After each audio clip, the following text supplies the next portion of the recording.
There we go. There we It's go. live. Oh, that was Excellent. fun. So That we're was just gonna cool. wait for people to trickle on in, tell us where they're from. I'll hop off and leave you two to take the reins, but I'll stay here for about 5 minutes because it seems like at the moment we got 0 viewers. Oh wait, it just hopped up to 9. Hello everybody. Excellent. Okay. Hello. Well, if you've just joined us, everyone, please post a comment below where you're from. We usually like to lead these live streams with where you're from, get to know everybody a little bit. We got Crista here. We got Ariel. Usually it's with myself. I'm going to be hopping off in a little bit. Let these two take the reins on things. And we should see comments start to trickle in here very soon because we went from 0 to 9 to 19, right? So it's exciting. excellent. There we go. Crista, you want to practice clicking on some comments? Yeah. So they can add them to, we can add them to the screen here. Yeah. Let's say hello to Dana. Yeah, there we go. Israel. Hello, hello. Welcome. And let's see, we've got Seb from France. Hello. Welcome from France. Away. Got someone from Atlanta, Georgia here. Tony, the man. Tony. That's awesome. Oh, we got Idaho. Welcome, Shandi.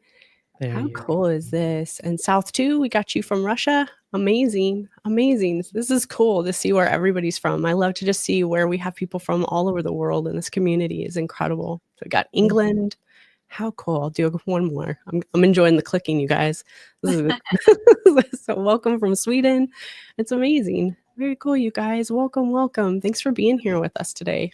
Oh, yeah. I see Mary Grace here in the chat. Uh-oh, I see Jesse. I see Jesse as well. How you doing, man? I wonder if, what was it? Something butter, like warm butter. Oh, yeah, the username like, melted butter. Melted butter. I wonder if melted butter is going to show up today. It's my favorite name. Shout out to melted butter. I love it. So creative. Yeah. Awesome. And I think the picture is a doorknob, which is also very creative. I'm like, all right, let's go, melted butter. Let's go. All right. We got 32 folks in here as well. Nice. If you guys have any questions or any topics of discussion, we'd be more than happy to talk through them. This live stream, I think, is going to be about an hour and a half or maybe a couple hours. Get cozy, put on your AirPods, get ready to wash your dishes while you listen with us, mow your lawn, do whatever it is. That's what we're here for, right? It's to keep you entertained, to answer some questions, to provide some value, or maybe just to take your mind off of your adjustment period if you're in one. Okay. Absolutely. Excellent. Uh-oh, Geraldine. We got Geraldine in the house. I see. We got some familiar faces. We've got Geraldine. We've got Jesse. Let's see. Good. Okay. How do you guys feel? You feel confident in me letting you go? What do you think? I think we got this. I'm so excited. Yeah. Really excited this will be see how people are today. Great time. Okay. I'll let you guys go. All right. It's good to see everybody in the chat as well. And everybody take care. Crista, Ariel, I'll talk to you guys later today. Yeah. Talk to you later, Junior. Have fun. See you guys. Bye. Thanks for being here. Excellent. Oh my gosh. It's been a while since I got to do one of these. So I'm so excited, you guys. So if I get carried away with the buttons and getting to select comments, just go with me on this. Like, I'm still human and having a lot of fun with learning all these new things. And so welcome to our live Q&A. You've got myself, Coach Crista. Nice to meet you guys if I haven't met you yet. And we got Coach Ariel here, and we'll be here to help answer all your questions.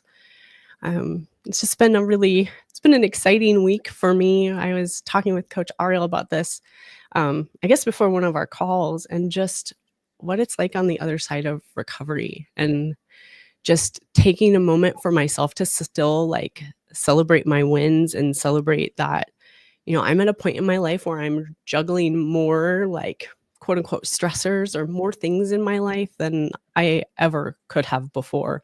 And so I just kind of wanted to share that with you guys because it's just been like kind of a milestone week for me because I was in survival mode for so much of my life. I can kind of look back, and my world had just been getting smaller and smaller over the course of years. I was pulling back on relationships and friendships and just really focused on work because that's all I had the capacity to do when I had the capacity to do that, right? And a lot of times doing things on weekends or having other things that I was working on in life beyond work, it just felt so unimaginable. So it's just been a really cool week to get to be working with work, having lots of things that I'm learning, like learning this new Stream Deck or StreamYard, Stream Decks, learning all this tech, growing in that capacity and getting to be able to go out and hike and backpack and train for big things in my life, and keep that balance. So it's just really cool. And Ariel, you've hit some milestones too recently, haven't you? Yeah, definitely. I was just thinking as you were talking that it used to be like juggling responsibilities or playing whack-a-mole with fear, honestly. It was more like Yeah. playing whack-a-mole, right? And it Yeah. used to be, oh gosh, I only have room for, let's say, 3 items and I've got like 30 that I need to, prioritize right now. How do I deal with this? And it would cause me stress in the past and it would amplify my symptoms. And I'd always feel like I was just running uphill. And it's interesting how kind of on the other side of recovery, it just feels like what an honor to have these challenges to overcome and work through, and I can honestly say I've never been of that mindset in my life. It was always, oh my gosh, how am I going to get through this? So it's really amazing to kind of like you said, I'm also have a lot of different responsibilities, things coming up, things that I'm dealing with, personally, that it's just an honor to be able to show up for these things whole, not feeling ill, and have these kind of regular people problems, right? And they're not even problems, they're just things, and things come in life. Situations happen.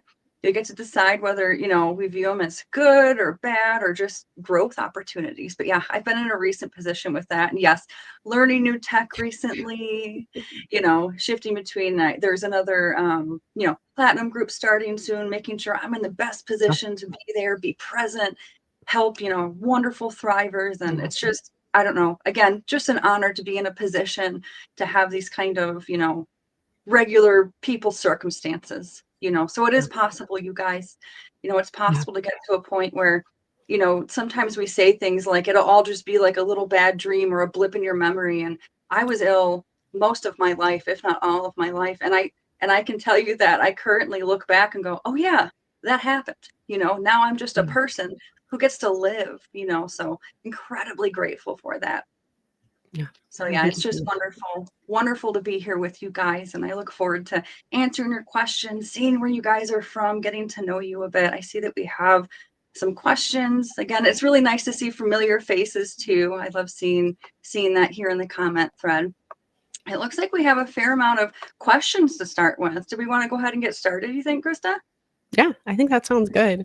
I think that's excellent. Just briefly before, I just have to smile. That whack-a-mole analogy was just spot on. Like it was just like, it always just felt like it was one thing after another happening to me instead of happening for me. And that shift that we learn as we go through recovery, and that this is real, you guys, this is real lasting change. So thank you for sharing that. And we can definitely jump into some questions. Is there one you have in mind? I was looking at this one from, oh goodness, Junior and I went over how to pronounce your name last time. Apologies if I don't pronounce it right. Madai. Have you worked with many people with mast cell activation syndrome? And I'll obviously, Crista, you can comment as well. I definitely have. I've worked with plenty of people, plenty of thrivers with this. And I personally had suspected MCAS. I know what it's like to be in that position where, taking things in, food, environmental things, pretty much anything you can expose yourself to might kind of spike those symptoms.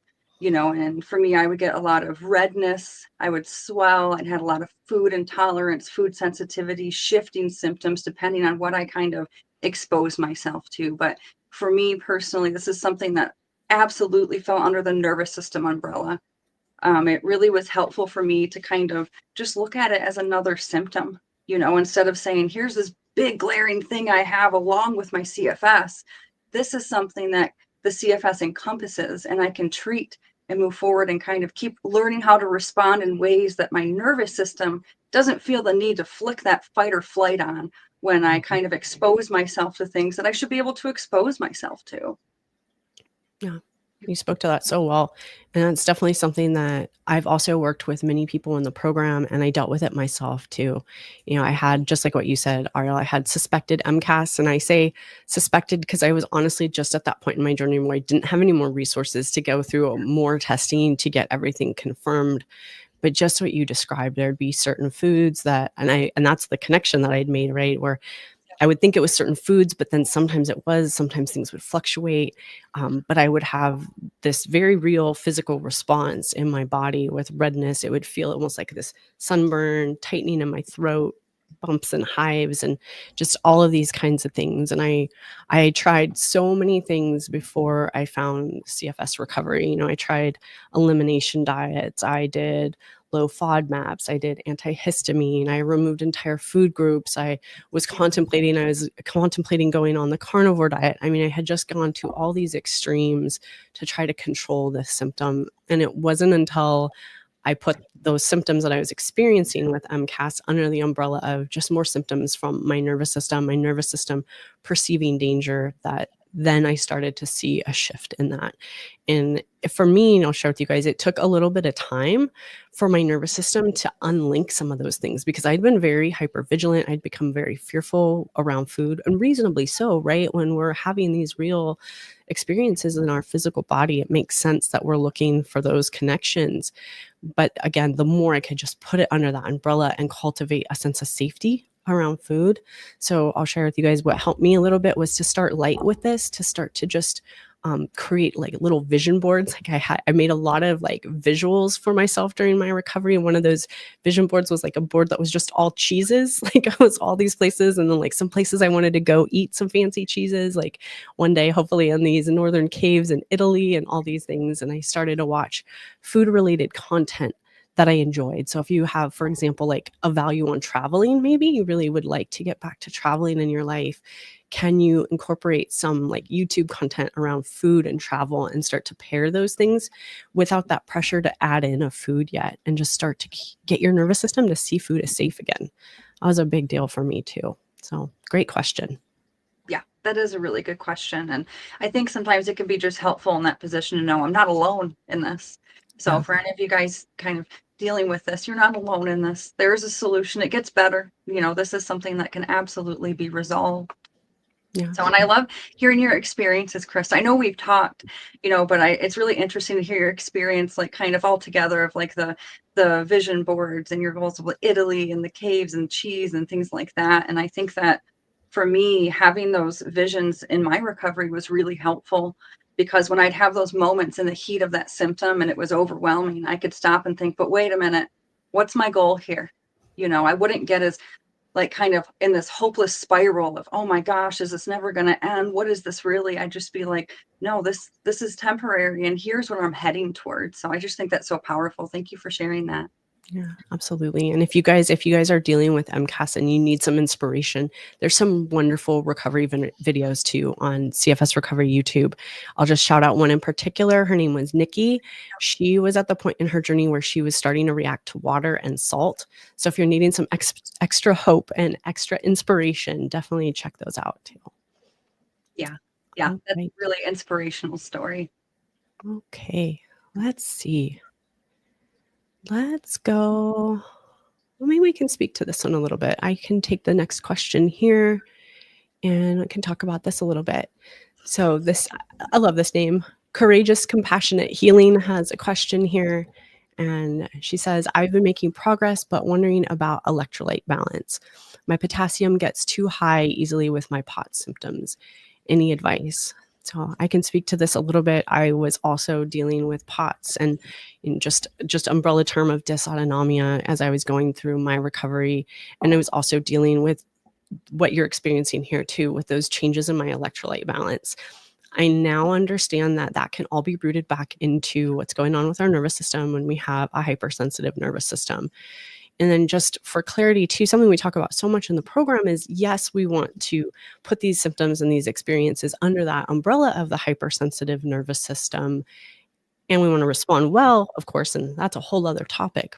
And in addition to that, part of responding well is also supporting ourselves as we go through recovery, supporting our physical bodies and what they might need. And so what that looked like for me in recovery was also still at that point working to keep things like this in balance as I could. So maybe that looked like working with a doctor to have some supportive medications to keep those electrolytes in balance. And it also looked like for me temporarily leaning on some electrolytes.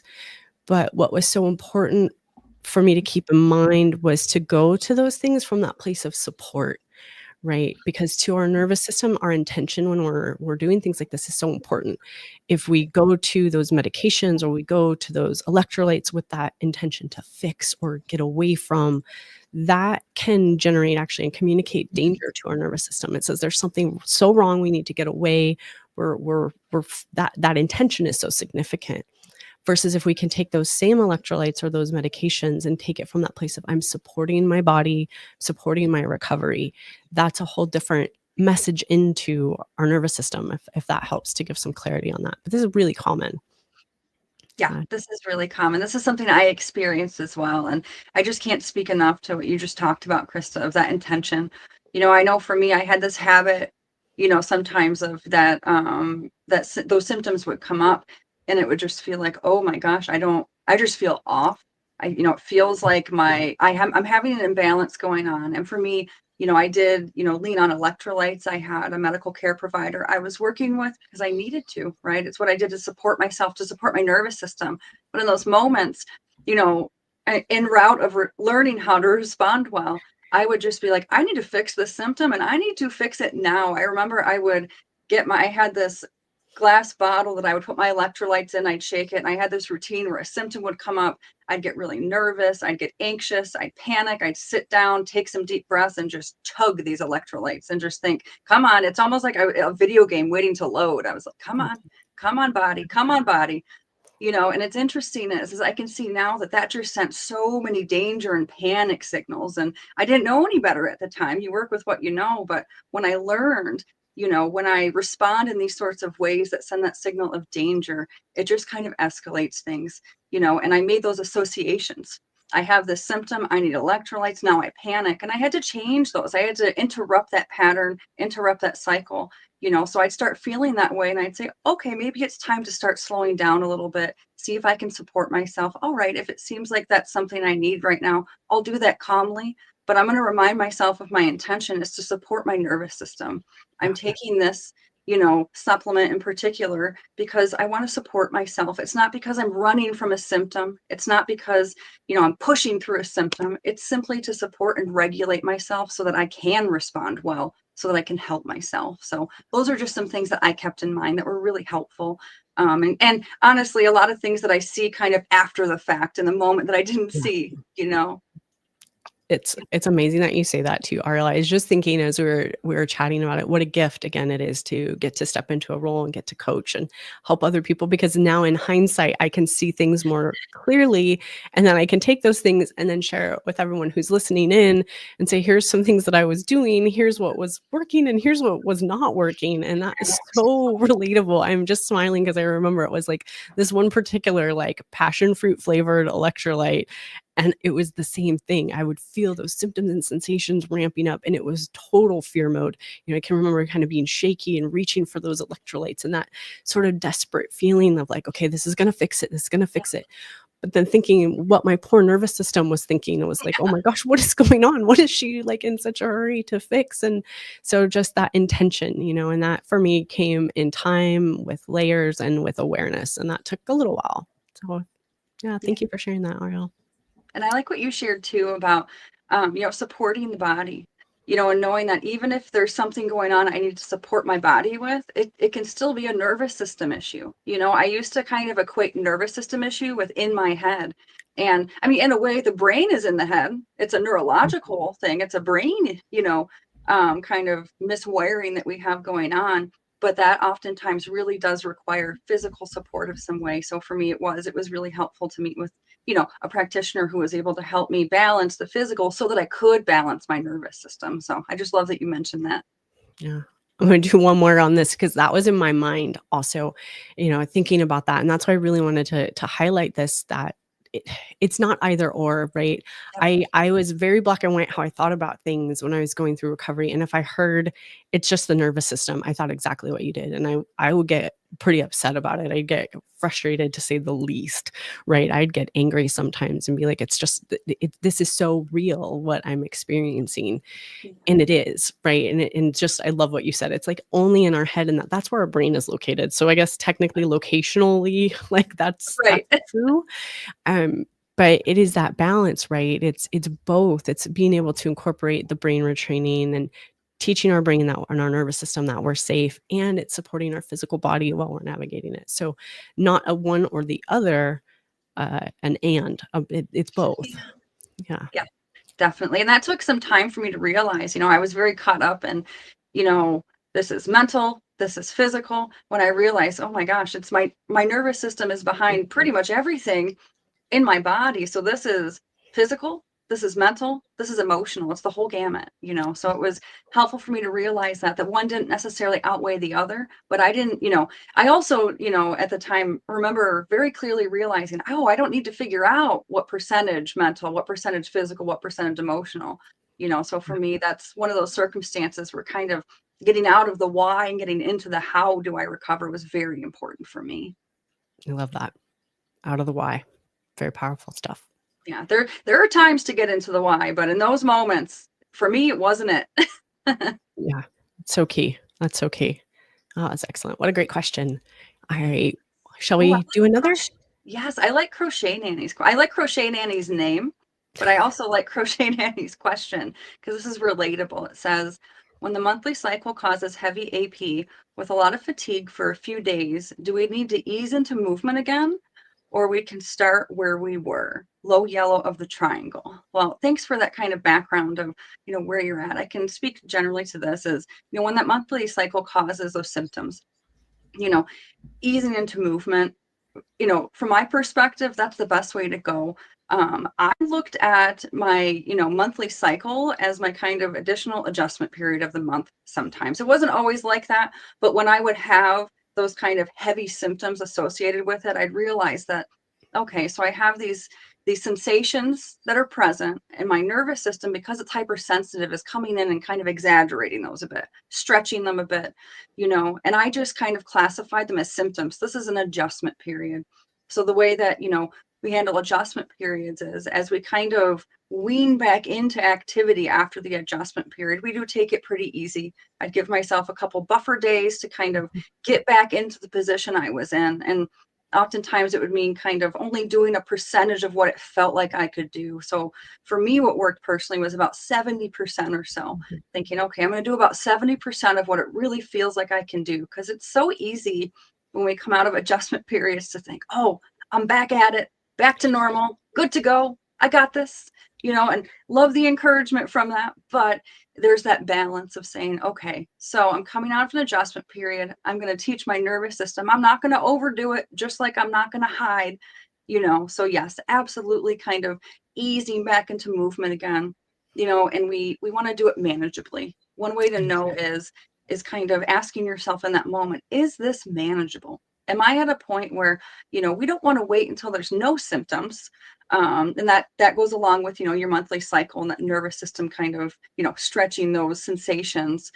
We don't want to wait until those are gone. We just want to wait till they're manageable, even if there's some discomfort, and we don't want to get to a point where we're pushing past this kind of line of overwhelm. We want to kind of pull back before we reach that overwhelm mark. So that actually applies whether you're in an adjustment period or out of an adjustment period. The only difference is that in an adjustment period, your capacity will naturally be lower just for the circumstance. So that's my advice, is just to treat it like an adjustment period, right? I know for me, I had a lot of associations with my menstrual cycle. By associations, I mean a tracker app, a calendar, mental awareness pretty much all the time of where I was at in my cycle. And kind of stepping away from those habits really helped me break the association that my nervous system had with my cycle. But I'd be really curious to hear what your thoughts are on this, Crista. I want to echo so much of what you said. So similar, Ariel. And I'm so glad you brought up tracking, around our monthly cycles, because and I'm also going to say I'm so glad we have female coaches as well, Yes. because that has been very nice to get to share our experience. And I remember like when I joined and it was just Miguel and Junior had just started, and there wasn't a whole lot of very understanding, but not experience with having Yeah. had this, obviously. And so I just want to speak to that too, that, you know, it's very, very, very common and pretty normal as we're dealing with a hypersensitive nervous system to experience an increase in symptoms around our monthly cycle. And then what I found is once I'd made that connection, I became very hyper vigilant around my monthly cycle. And I had that app that was tracking. It would have alerts and notifications at different points in my cycle. I had the calendar going, and I was in hyper vigilance mode around that. And I remember I'd gotten to the point where about like a week and a half to 2 weeks before my cycle, I believe that's the luteal phase. And I would dread it. I would dread building up to it because it was very consistent that my symptoms would ramp up, my capacity would dip, and it was just a really big challenge for me. So if any of you are resonating with this and you're finding yourself in that area with tracking and vigilance around your cycle, if you can start to gently loosen that, so it was helpful for me just to check it a little bit less. It was helpful to, for example, turn off those alerts and notifications. And I know sometimes, well, especially I think as women, we're taught that, we should be tracking our cycle. We should know exactly where we're at in our cycle. What's one of the first questions we get asked when we go see a medical provider, right? What was the last day of, and all of these kinds of things. But it helped me to gently start to let go of that and shift that focus, because I was unintentionally putting that magnifying glass over that time of the month as well. And that was that danger signal into my nervous system. My nervous system was like, oh no, what's coming? What's coming? There must be a tiger, right?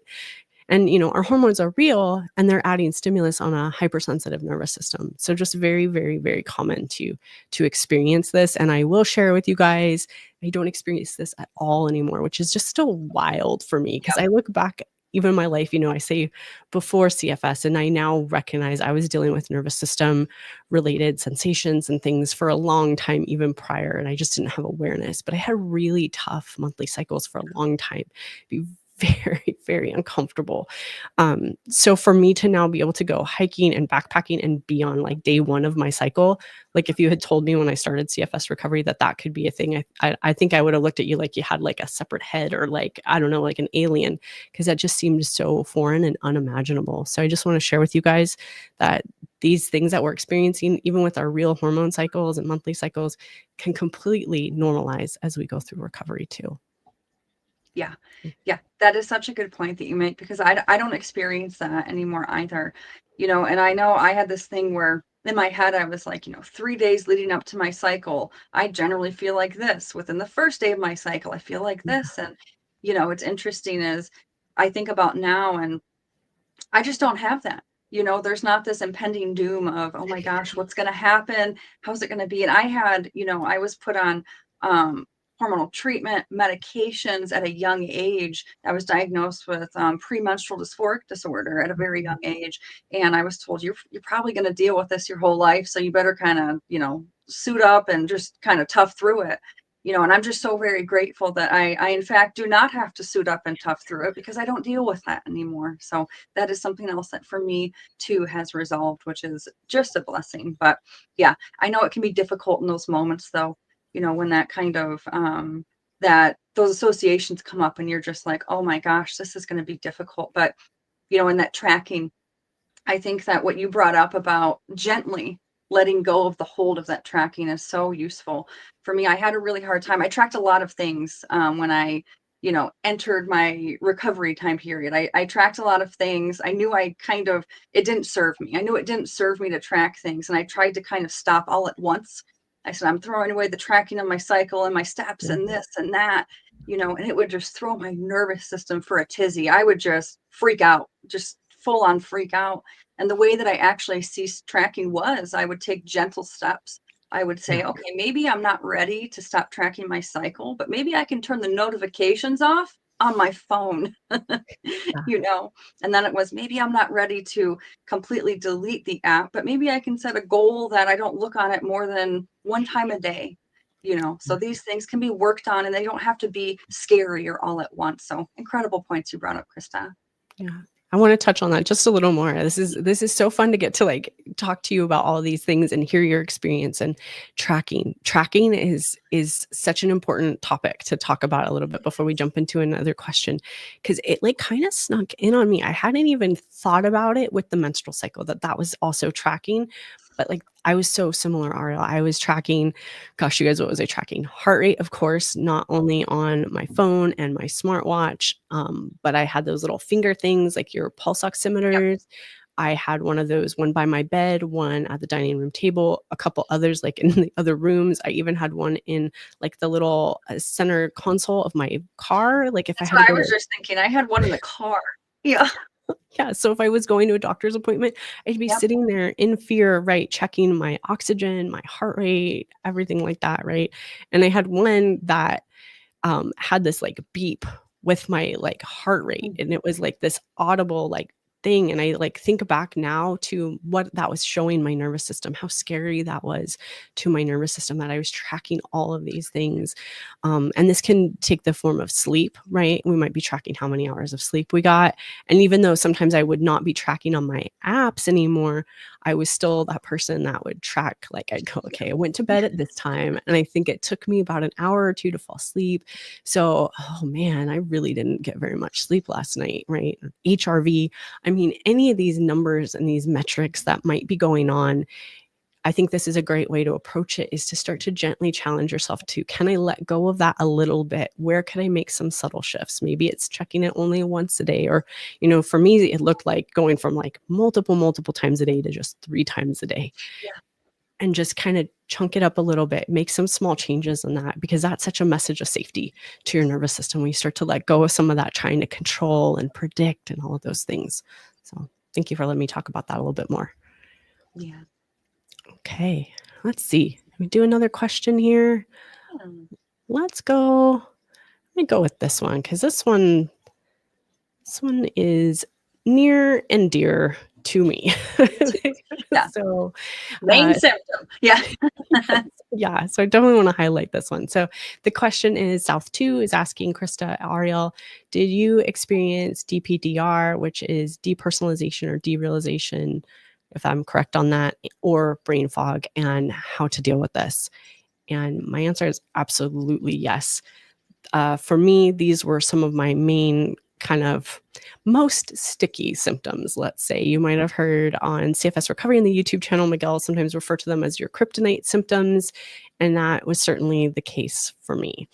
For me, I'll talk a lot on brain fog, because that was how I identified it. And I think for me, the DPDR was actually under that, which was all, again, under that umbrella of a hypersensitive nervous system.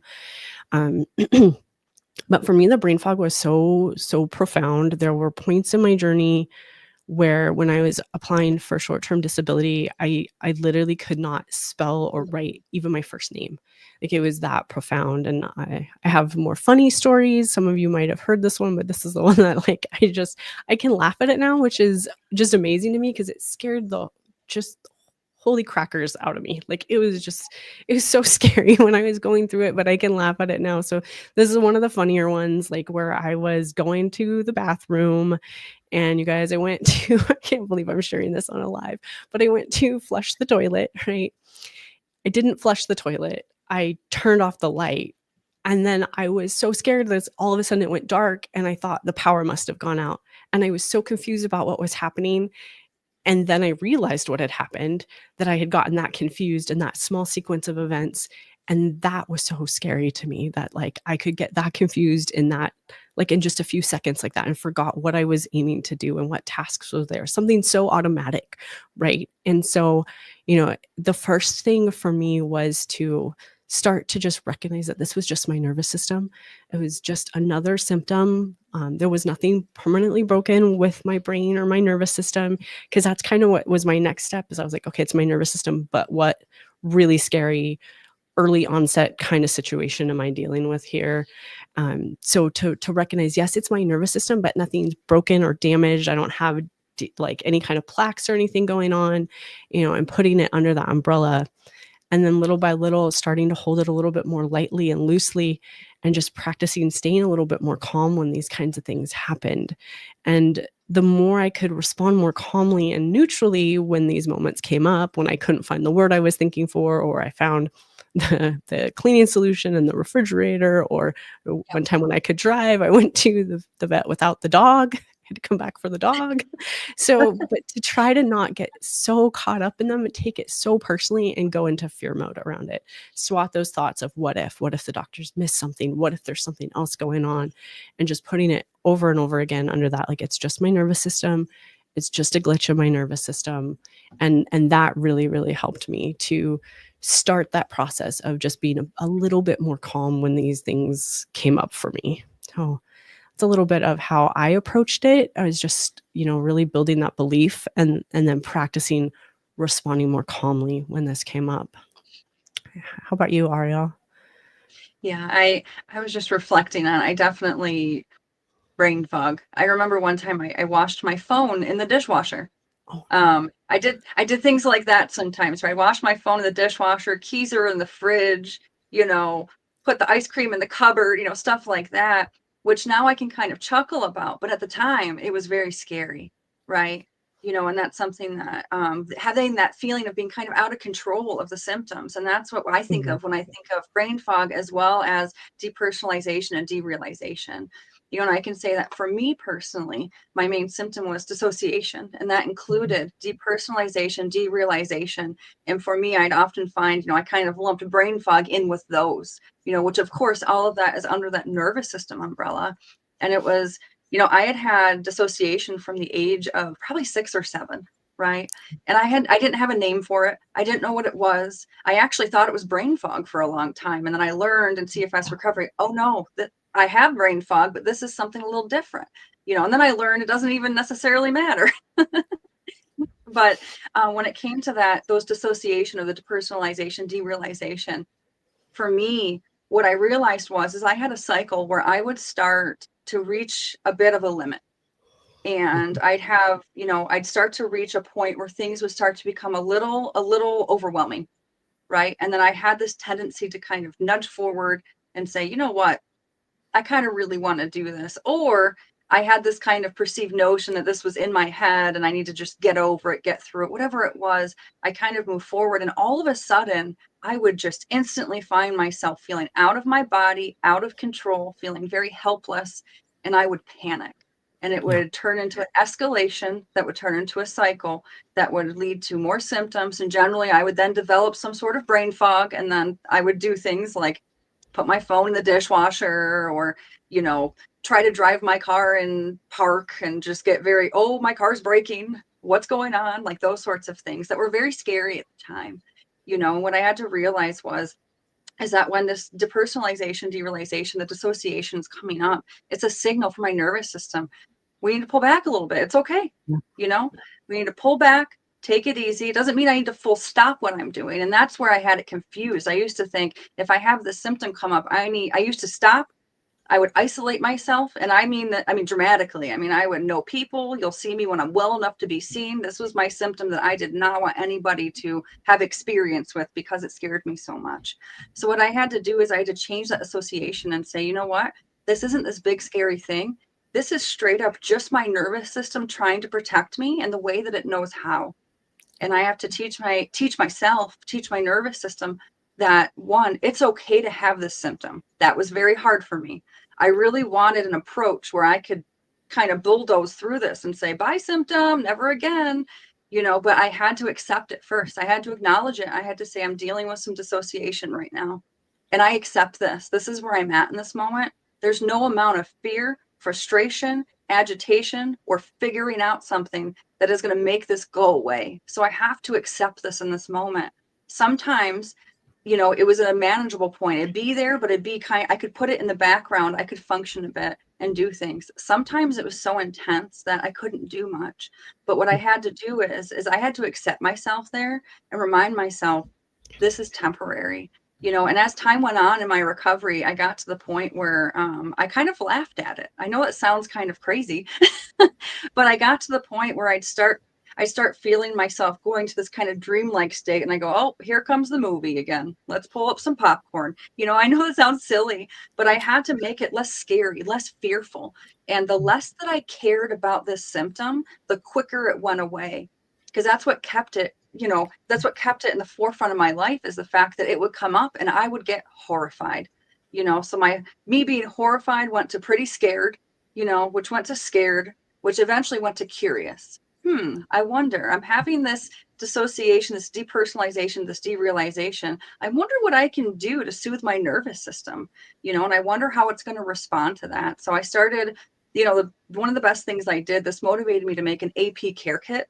I had like this little bucket, I actually, now that I think about it, I should try and find that bucket, take a picture and share it, because it's really, I have all these like things written on it.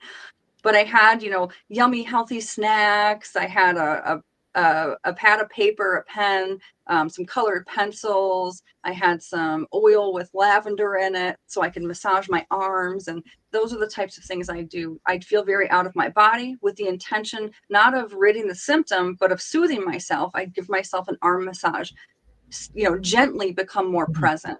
Because another thing I did sometimes is I said, this symptom's got to go. I'm grounding. So I'd shove my hands under freezing cold water, hold ice cubes, or I would, hum loudly. But my intention would be, get this dissociation the heck out of my life. I had to shift my intention. I accept this symptom for now. I know that it's temporary. What can I do to soothe myself?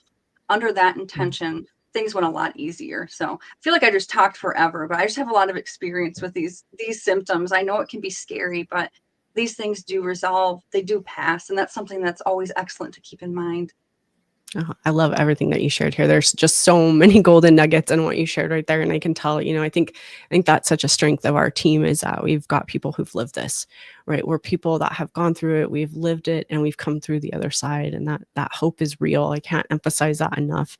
And I just want to highlight a few things. I just really admire how you were able to kind of break it down and share that process of getting towards curiosity with those symptoms, right? Because sometimes I would listen to things like this and I just feel, well, how do you go from like what I'm experiencing to staying calm and neutral with this? Do you know what I'm going through? Like, just like, it almost really, seems fake. I used to watch stuff like this and go, yeah, right. Yeah, like completely. So just to kind of say, okay, it's this little by little process. It's not this like going from having these symptoms that scare us, because they're scary things to experience. And if you're real about it, right? Like I think any human that experiences what we've experienced when we have a hypersensitive nervous system, that first response would be, what is going on? What in the holy smokes is happening? Right. So kind of breaking it down, that it's this process that comes in layers like that. And we work towards more calm and more neutrality and more curiosity. And so it's super powerful. The way you broke that down. And then on the theme of curiosity, this is a little silly, but what happened to your cell phone? Was that cell phone just done? Oh my gosh. It's interesting. So that cell phone, so at the time that happened, I was dealing with a lot of brain fog, obviously. And it went through there. And then I was told over the phone, we can't do an internet or over the phone thing where we send you a new phone because it was damaged. You have to come into the store, which when you're dealing with brain fog, I wasn't very functional. I was housebound. I was, better than I had been, but still had a very hard time traveling. And I just tunnel vision. I just remember they said, it went slow motion. You have to come into the store. And I was like, no. So it turned into a whole thing. And they said I had to within a certain amount of days or else they wouldn't help me. So it turned into like this whole mission. I'll be honest with you. I ended up ditching the phone for about a month because I just felt like I couldn't deal with it at the time. I just said, you know what? I can't do this. And I just was like, I'm going no phone. I ended up waiting until I felt a bit better and came back to it. And I just ordered a different phone. But yeah, that phone was trashed. Yeah, one of the parts of the journey. So I'm so glad you were able to recognize that too and say, okay, my recovery comes first. Right? Yeah. Recovery is so often about, stepping out of our comfort zone, and it's about what we do, but it's also equally when we choose to support ourselves and prioritize ourselves too. So just incredible that you were able to recognize that and say, okay, it's gotten into that unmanageable zone. Right. And that was one of the other things that I wanted to highlight for folks listening in, is that's a really helpful way to like know, how do I know when to make that choice to nudge forward? And then how do I know when to make that choice to pull back and not go in and get the cell phone repaired or handled, right? Like, how do I know what to do? Because I hear both. And I remember thinking that so much. I'm like, I feel like sometimes I would hear so many contradicting things. I'd hear, you need to push forward or you need to pull back. And like, when do I push? When do I pull? I'm so confused about this. But that manageable versus like getting towards that unmanageable zone, that is so helpful, you guys. So if symptoms are really uncomfortable, but it's still manageable, it's okay to nudge forward and take that next logical forward step. But if things are teetering into that overwhelm and unmanageable zone, then that's where we want to be mindful and take the foot off the gas, pull back a little bit. And I wanted to talk about this a little bit because took me a while. I was not good at this, you guys. I was very black and white. I tended to be that over pushing personality type especially with physical, but then I kind of got that concept and I'm like, okay, this is getting physically unmanageable, but I would miss the cognitively unmanageable or the emotionally unmanageable. And so it really helped me the way you described that, Ariel, with the brain fog as well. If it's getting cognitively, mentally unmanageable, pull back a bit, give yourself some space, right? Like if you're putting things in strange places and you're in that overwhelm with that symptom, it's okay to pull back and give yourself the space to let things kind of settle down and let that stress threshold come down a little bit. I wanted to highlight that a little bit too. That's excellent. Yeah, good points. I know for me, I had a hard time with the emotional. I separated my emotional state of being and my health from my nervous system condition for so long.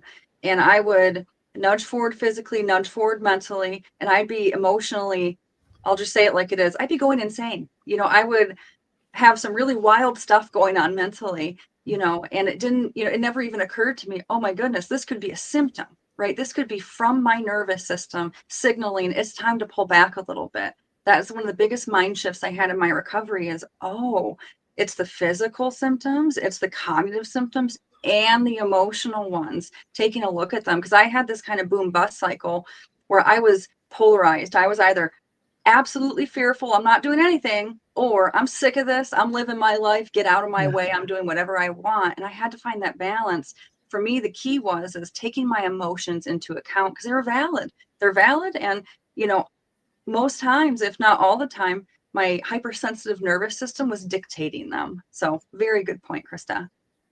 And so much we could talk on this. I just want to dive into this just a little more and then we'll jump into another question, that emotional piece. Yeah. That was key for me too, because I would take my emotions very personally. I would take them as facts. I had no clue or I hadn't connected that our nervous system controls all these physical things that we're experiencing.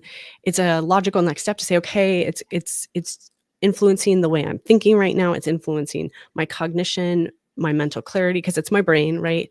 And then it was this next step to add in the emotions under that umbrella of also symptoms from a hypersensitive nervous system. And so once I kind of put that together and I recognized, okay, our amygdala, that's part of what's called the limbic system. That's the part of our brain that does emotional regulation. Emotions are fair game as symptoms too. And that was a game changer for me. So it was no longer just responding well to physical symptoms. And then I added in responding well to the cognitive or the mental symptoms, but now it's responding well to emotional symptoms. And that was that other piece of the puzzle for me. So I'm glad you highlighted that. And that actually flows pretty well into this next question here. Yes. Which is from Harmony Lotus that says, how to deal with anxiety. I get one worried thought, my body gets super anxious for several hours and it drains me. And this is very relatable. This is something that I dealt with as well. Anxiety was one of my main symptoms. It's something that I had almost constantly for quite a period of time to some degree. So for me, what was really important is what we were just talking about dealing with, anxiety was saying this is a symptom. Again, I had this urge to say it's separate. Maybe I'll recover from CFS and then I'll deal with the anxiety. I had to lump it all together like one big deal, and thank goodness because it all got dealt with at once.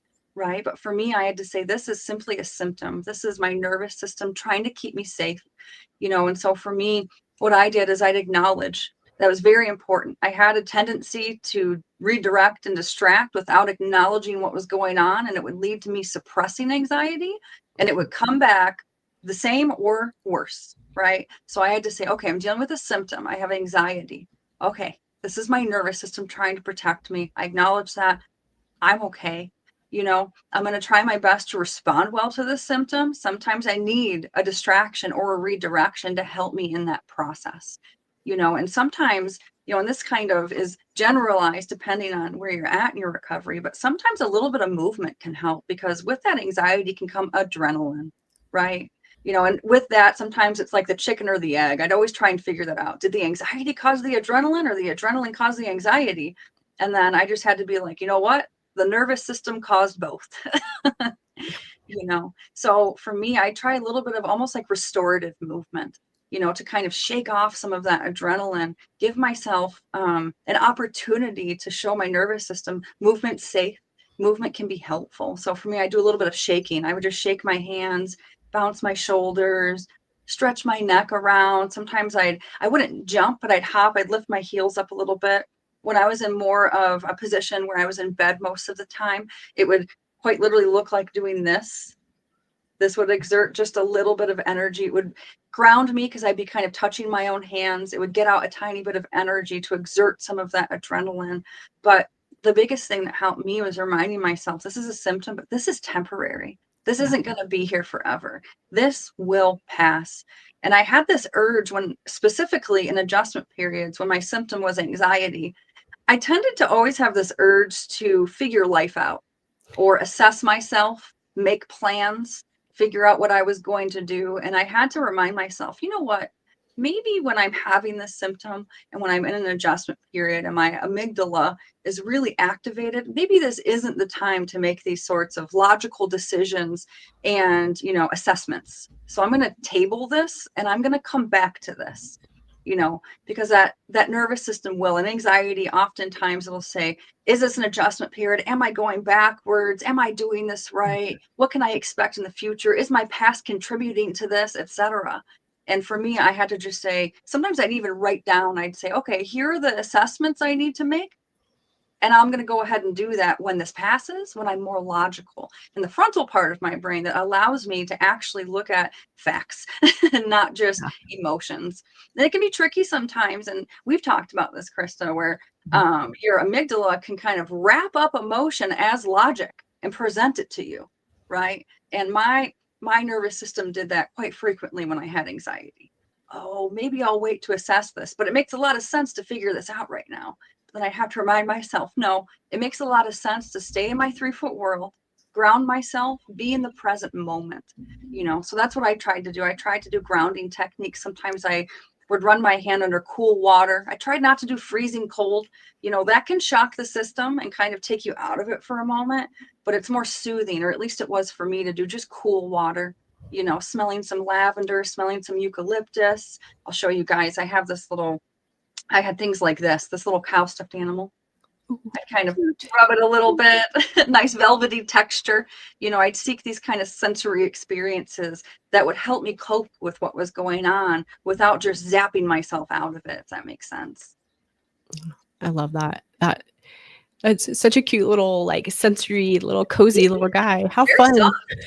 So fun. And just, I was reflecting a little bit on my journey, and you know, I would hear techniques like this and sensory grounding and using those things. And this was before I found CFS recovery, but I don't think I've talked about this too much on calls. It's a little bit silly too. But when I first found out about like cold water, dunking yourself kind of, and just cold showers and things, this was in a state before I found CFS recovery, and we have a swimming pool here, and it was quite cold during the winter, and I thought, this is gonna fix me. This is gonna fix me. And I was very housebound, and most of that time was in bed at this point. But I like got that adrenaline, and I like marched myself down to the pool in winter, and I totally dunked myself in the cold water. And oh boy, you guys, that was not what I would recommend anybody doing that. Like, it was very jarring to my nervous system.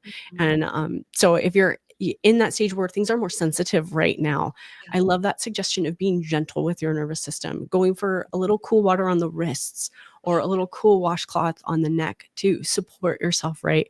Versus I was marching myself down to that pool with that intention to fix the symptom. I was going to teach my nervous system. I'm going to shift gears, like dunk and like holy smokes, my nervous system let me know. So just wanted to share that with you guys, because it's kind of wild how going through this journey, it really does start to feel like a bad dream, like a separate chapter.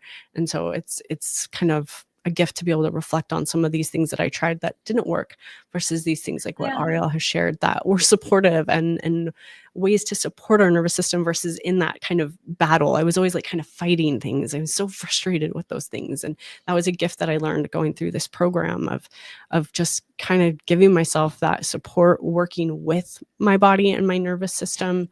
And those 3 words that Ariel shared, this is temporary. Like, I held on to those. I had Post-it notes that said that, like, because I had brain fog. I needed those reminders. I needed those visual reminders up in my space, and just holding on to that. Sometimes literally holding on to my Post-it note that, like, this really is temporary. So, Yeah, definitely. all right. That's an excellent question. So hopefully that gives you guys some ways to deal with that. And let's see, what else should we do here? I'm going to go for this one here. Let's go with, I think we did one with Madai's. Is it Madai? Yeah. Well, I'm gonna double do one for Madai here real quickly, because I did want to go into this question here. Have you dealt with or helped people who struggle to sweat? I found that in the height of my illness, I noticed I sweat less. Yes, super common symptom. So our nervous system controls all of these things in our body. One of the many things that it controls is our ability to sweat. So I had both extremes. I had a phase where I could not sweat. Like, I would be out in the heat. I was dealing with temperature intolerance and dysregulation around that. And I couldn't sweat. My body was just not, it didn't have enough resources. My nervous system was like, nope, we're not doing that. And it would pendulum swing the other direction. And sometimes I would wake up in the middle of the night absolutely just drenched and soaking. It would look like my swimming pool experience, except that I had not dunked myself in the swimming pool. I was just soaking with sweat. And then this one really scared me. And again, I'm sharing some kind of things that I can laugh at now. But there was one phase in recovery where I would only sweat under one armpit. And I would go to the doctors and I was like, what is going on? Like, I thought maybe I had like a one-sided stroke, or like I had all of these worst case scenarios that were going on. Just my nervous system. Our nervous system controls all of these different functions, from our tears, our saliva production, so our spit, our sweat. All of these come back to that part of our nervous system that controls these things. So this is really common. I didn't do anything to focus on or to fix this symptom. It just came as a result of my nervous system shifting more and more towards safety. And then that fully resolved for me too. So I hope I had the same thing, Crista. I was for years, it was like I didn't sweat. And I was like, I perplexed doctors on this. And this was when I was really young. I was a child. And they were just like, what? And then it came back and I would sweat all the time, but then in my adulthood, I kind of transitioned back to not sweating. But I had a period of time where I was only sweating out of one armpit, and it just threw me. I was like, you have got to be kidding. What is this? But just like your experience, I didn't focus on this. I didn't retrain this in specific. This actually just got better, like many things. Many of the symptoms that I had, that got better with the nervous system work, with finding safety in my nervous system and just rewiring. So yeah, thank you for sharing that. That's so real. We can see, let's see. All right, here's a kind of a specific question. This says, hi, Crista and Ariel. This is from Gaetan. Oh my goodness. I don't even know if I can try that. Lemaitre?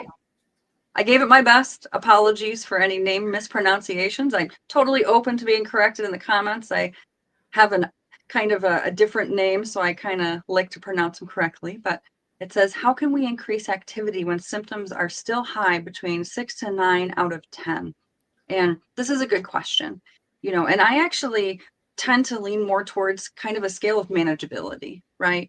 Because when we look at numbers, sometimes numbers are relative to the person, right? So for me, when I had CFS, my 6 could have been, a 4 to another person or a 7 to another person. For me, you know, what I think is most helpful is looking at that manageability. Is this manageable? Whether it's at a 5, a 6, a 7, an 8, a 9, you know, obviously if we're talking about being at an 8, a 9, or a 10, that means you're having very high symptoms, and it's likely either overwhelming or to the point where it's nearing overwhelm, right? So what we want to do is we want to pull back.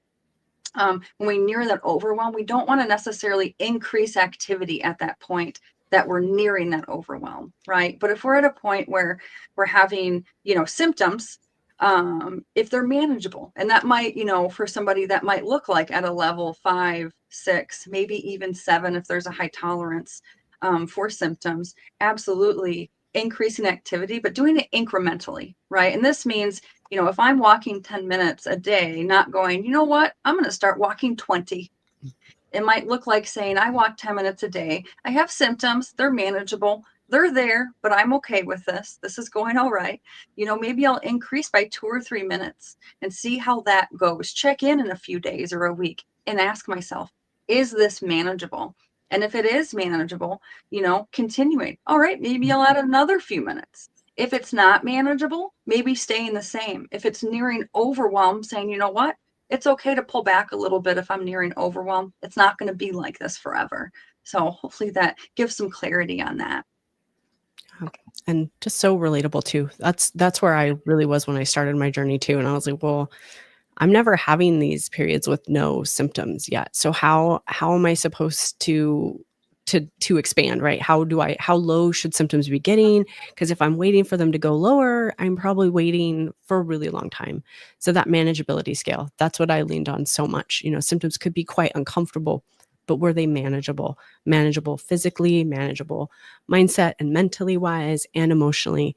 And so if so, then that gave me some room to start to nudge forward gently. And then just like what you said, Ariel, to just take it little by little, taking that next logical step.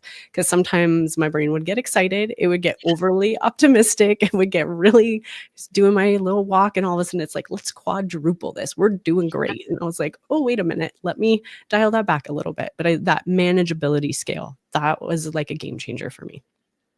Yeah. And that works so well, I find, because in my recovery, I would try and use that number scale, but it's interesting. The same activity given the same set of circumstances sometimes would put me at what I would consider a 7. Sometimes it would put me at a 9. Sometimes it'd be a 5.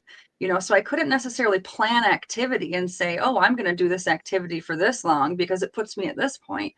But I could, you know, you can say, I'm going to do this to the extent that it's manageable. So I just think that's super helpful. Yeah, that flexible consistency. Yeah. That was something that like it was up there with the term acceptance. I like consistency. So past history of being a bit of a perfectionist and really thinking that to be consistent with something meant I had to do that like same level or more consistently every day. But such a part of this journey is that flexible consistency of saying, okay, what can I do today? What's manageable today? Maybe yesterday I could do a 10 or a 15-minute walk, but maybe today symptoms are higher and my capacity is a little lower. Sounds like I might be in an adjustment period, but what can I do? Can I do 2 minutes? Or can I just step outside and get some fresh air or sit outside and get some fresh air? What can I do today? And letting that be my consistency, letting that be my way of showing up and letting go of some of that perfectionism too around things like this. Oh, great question. All right, let's see. What else shall we do? We've got one from Jesse Croy. Let's go ahead and do that one. So this is a little bit, we can kind of talk about this too, because this is going to, for me, fall under a lot of what we're talking about around our intention as well. So vagus nerve reset techniques, there's a lot of them out there. I tried all different kinds of these again before I found CFS recovery. And I forget there's one where like put your hands behind your head and you're supposed to like do things with your eyes for a certain amount of time. And I remember again, before I found CFS recovery, going down the route of doing all of these kinds of nervous system techniques. My intention again was to force my nervous system to shift states. I was in that I'm really resisting these symptoms. I'm trying to shift my nervous system. And so I think that's the number one thing I just want to really kind of reinforce that concept today is that intention that we go to our tools with is so important to our nervous system. If we're going to it from essentially that place of fighting or getting away from, that's that survival mechanism, right? That's fight or flight. That's a danger message to our nervous system. Versus if we're saying, okay, these are ways that I can support myself. And then something else I started to ask myself during recovery, is this something that I enjoy doing? Is this something that I would do even if I didn't have symptoms? Because that was kind of like my check-in. If the answer is I wouldn't do it if I didn't have symptoms, like I wouldn't want to do it, I wouldn't spend my time there, I'd have other things I wanted to do, then that was a good indicator that I was probably going to that tool with that intention to get rid of symptoms. But if this is something that you enjoy and that you're interested in, you could just do a quick Google search. There's a lot of stuff out there to support our nervous system. But one of the things that I found to be really helpful for kind of a reset was just leaning into the things that I enjoyed and valued in a gentle way, right? And so, I found that to be a way to really help to reset my nervous system, that gentle, engaging distraction. But again, there's techniques out there if you guys want to look them up. I can't remember the name of the one. I didn't have a whole lot of success with that, but things like breathing, humming, these kinds of things can help to be, again, supportive. So coming to this with that place of, okay, I'm going to support myself. And just depending on where you're at in your journey with these things. So. I will say, Crista, my mouse has frozen on my screen. So I'm going to ask you to select a question and pick it, but I can absolutely answer it. All right. I'm not particular on the question. All right. Let's see. Oh, here's a good one. We can do this one with DJ OB1. Yeah, that is a good one. He says, during a flare-up, especially the longer ones, what are some techniques for coping? Is it better to rest or to continue light activity? This is a really good question. And I know that for me, when I entered CFS recovery, I had kind of the idea that if I have an adjustment period or flare up, that means that I have to stop, I have to recoup, and I have to wait for these symptoms to pass until it is safe to move forward. And what I learned is actually nudging forward where manageable, like we've been talking about, actually shows the nervous system, hey, I am safe. I can move. I'm not hiding. I'm not running from something. I'm not waiting out, an animal that's trying to hunt me at this moment in time, so the actual guidance that we have is the same, whether you're in or out of an adjustment period or a flare up. It's just, your capacity is going to be different depending on which circumstance you're in, right? So we want to nudge forward or manageable. And this can be chunking things down. It can be chunking things down greatly, where I had, for instance, if I could walk that 10 minutes regularly when I was in an adjustment period, sometimes that would mean walking for 1 minute, 2 minutes, sometimes, I remember I was going through a particularly long adjustment period. I was kind of working on my ability to have tolerance for symptoms and nudge forward, and kind of affirm to myself, it's okay. I don't have to wait this out. I'm sending safety signals to my nervous system, but for me, what that looked like was starting somewhere, right? So that 10-minute walk I had been doing, I said, you know what, I'm going to move forward gently. And I found that even 2 minutes at the time put me towards unmanageable. So what that looked like was, okay, I'm cutting that in half. I'm going to go for a 1-minute walk. And if that had been unmanageable, it can be 30 seconds, 15 seconds. It can be putting on your walking shoes, walking to the door, opening that door up. And if it becomes unmanageable, it can be saying, okay, I did something. I showed my nervous system that I am able to move forward. So some of the techniques for coping, when it comes to longer adjustment periods, when I went through those, I would just, like we talked about before, this is temporary. And I remember I had one particularly long adjustment period, and it was almost like I had to gamify it, right? I would every so often nudge forward a little bit, see if things are improving, go on that 2 minute as opposed to 1 minute walk. And if I kind of got some pushback, I would say, okay, next time, we'll try the next time and I'll go to the next level, trying to approach it with curiosity. I wonder how this couple-minute walk is going to go. And from that position, I'd find that things would tend to go a lot better because I wasn't anticipating things, and having some really good kind of redirections or things to occupy my time really helped, because I had a tendency sometimes, especially when I had emotional symptoms and emotional adjustment periods, to kind of sulk. I'd just be like, this sucks. I don't like this feeling. When's this going to pass? It's been 8 days and 3 hours. What's going on? So I would have, for me, I had to, first off, like we've talked about, kind of throw the tracking out the window as much as I could.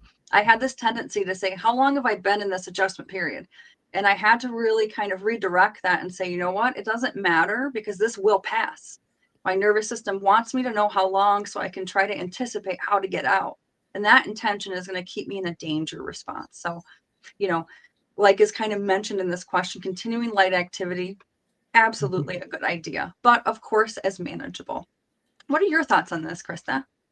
Yeah, thank you for everything you shared, Ariel. What comes up for me, what I'm reflecting on here too, is that other part of the question there too. Is it better to rest?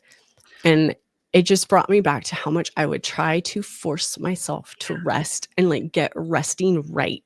I would go into this like completely this radical rest mode. And I didn't really realize how much trying to force myself to rest, I was stressing out about that. I was adding stimulus and stress and pressure to my nervous system, versus the more I could lean into something that was more relaxing or recharging. It didn't always have to be that radical rest where I was fully horizontal, back in bed, often back in the darkened room, right? What could I do? Could I prop up and maybe sketch a little bit? Or could I read a little bit in a book? Sometimes I couldn't, but what could I do, right? And kind of looking for those things that were enjoyable for me. And something else, if we're in that place where we do need a little bit more rest, was to do things that were more what I would call passive cognitive. Because sometimes, like I mentioned, the reading, I didn't always have that capacity in a thicker, longer adjustment period for reading or things like that. But could I listen to something? Could I listen to an audiobook or a podcast? And that kind of brings me into something else I wanted to talk about on this.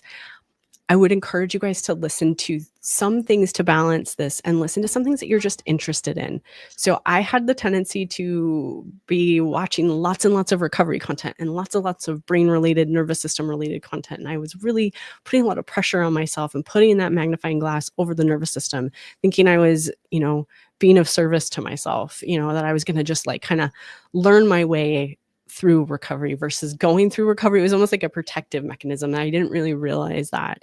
And so when I actually started to listen to and read and focus on things that I was just interested in living life, just in the smallest ways. So maybe it was listening to a silly little book on cats. I think it was called like The Lion in My Living Room or something like that.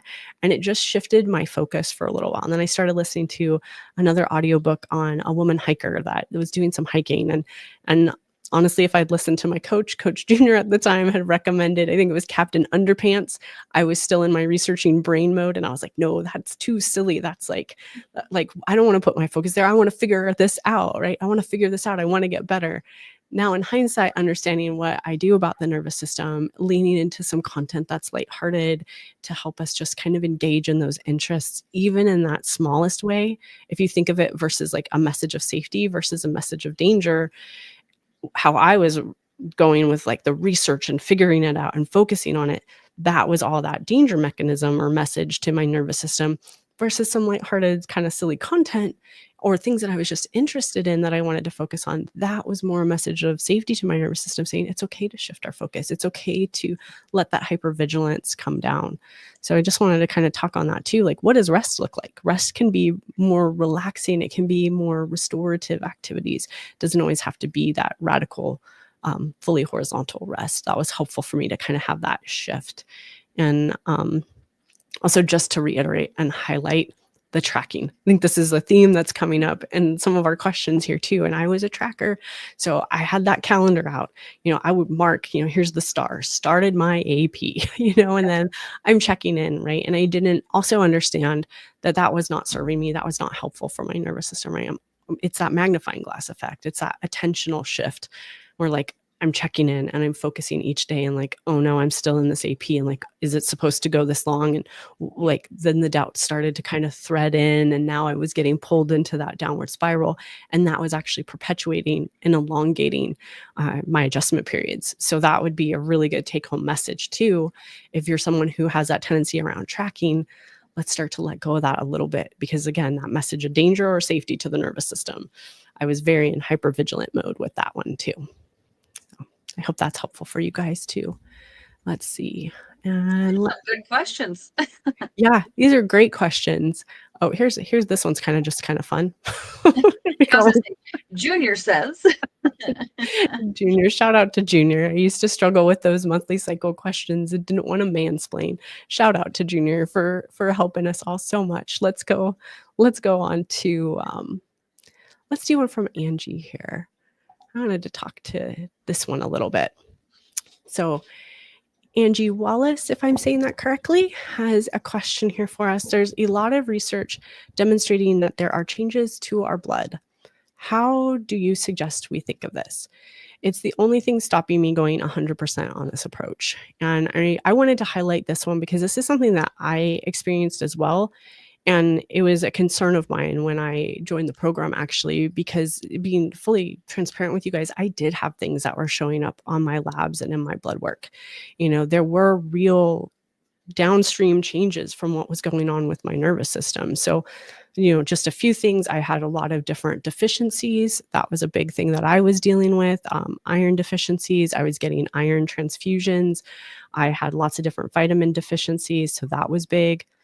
I had some really, really high and significant markers for autoimmune conditions. So like I had I can't remember all of them, but like my ANA was really elevated. There were a lot of possible autoimmune conditions that my doctors were kind of throwing around as like, we think it could be this, that kind of thing. I had a lot of inflammatory markers. And then I also had, for example, some changes in like the blood clotting. And that was one that was really sticky for me because there was just changes in the blood clotting time for me. And so I wanted to share this because something that really helped me to understand that component too was to know that like when our nervous system is in a chronic state of survival, right? These survival states are meant to be like really quick and transient, right? They're meant to be just like we go into it to get away from the tiger or the predator, and then we shift out of it and we shift back into rest and digest. But if we're in these states chronically, these cause real downstream effects in our body, and these can definitely show up on our labs. And the blood clotting one was fascinating to me because I looked in some of the research on this as well. And there's increasing evidence that when we're in fight or flight, our brilliant body is already starting a cascade of blood clotting in case we get injured or we get hurt when we're running from that tiger or we're fighting whatever it is that it thinks we're in that fight or flight about. So these real downstream effects are occurring if we're in survival mode in our nervous system, and fully reversible, right? So all of those things that had shown up on my lab that gave me pause, that were, again, they were scary. They were keeping me in fear mode, right? But the more I could implement and learn all this stuff, I don't deal with any of those things. All of those things have normalized in my labs. So yes, real physical changes and nervous system as the root cause. So I hope that's helpful. And did you have anything that you wanted to add on this one, Ariel? Yeah, I just also I had labs that were coming back odd. I had a lot of, deficiencies. I was on supplements. I was getting treatments, and for me, I had to really believe to the core of me, this is real. This is a real experience, but this is rooted in my nervous system. And I remember when I learned, this was actually in some of the health coach training on one of the training courses that I took a while ago, when I learned that the nervous system is behind hormone regulation, and hormones control everything in the body. I was just like mind blown.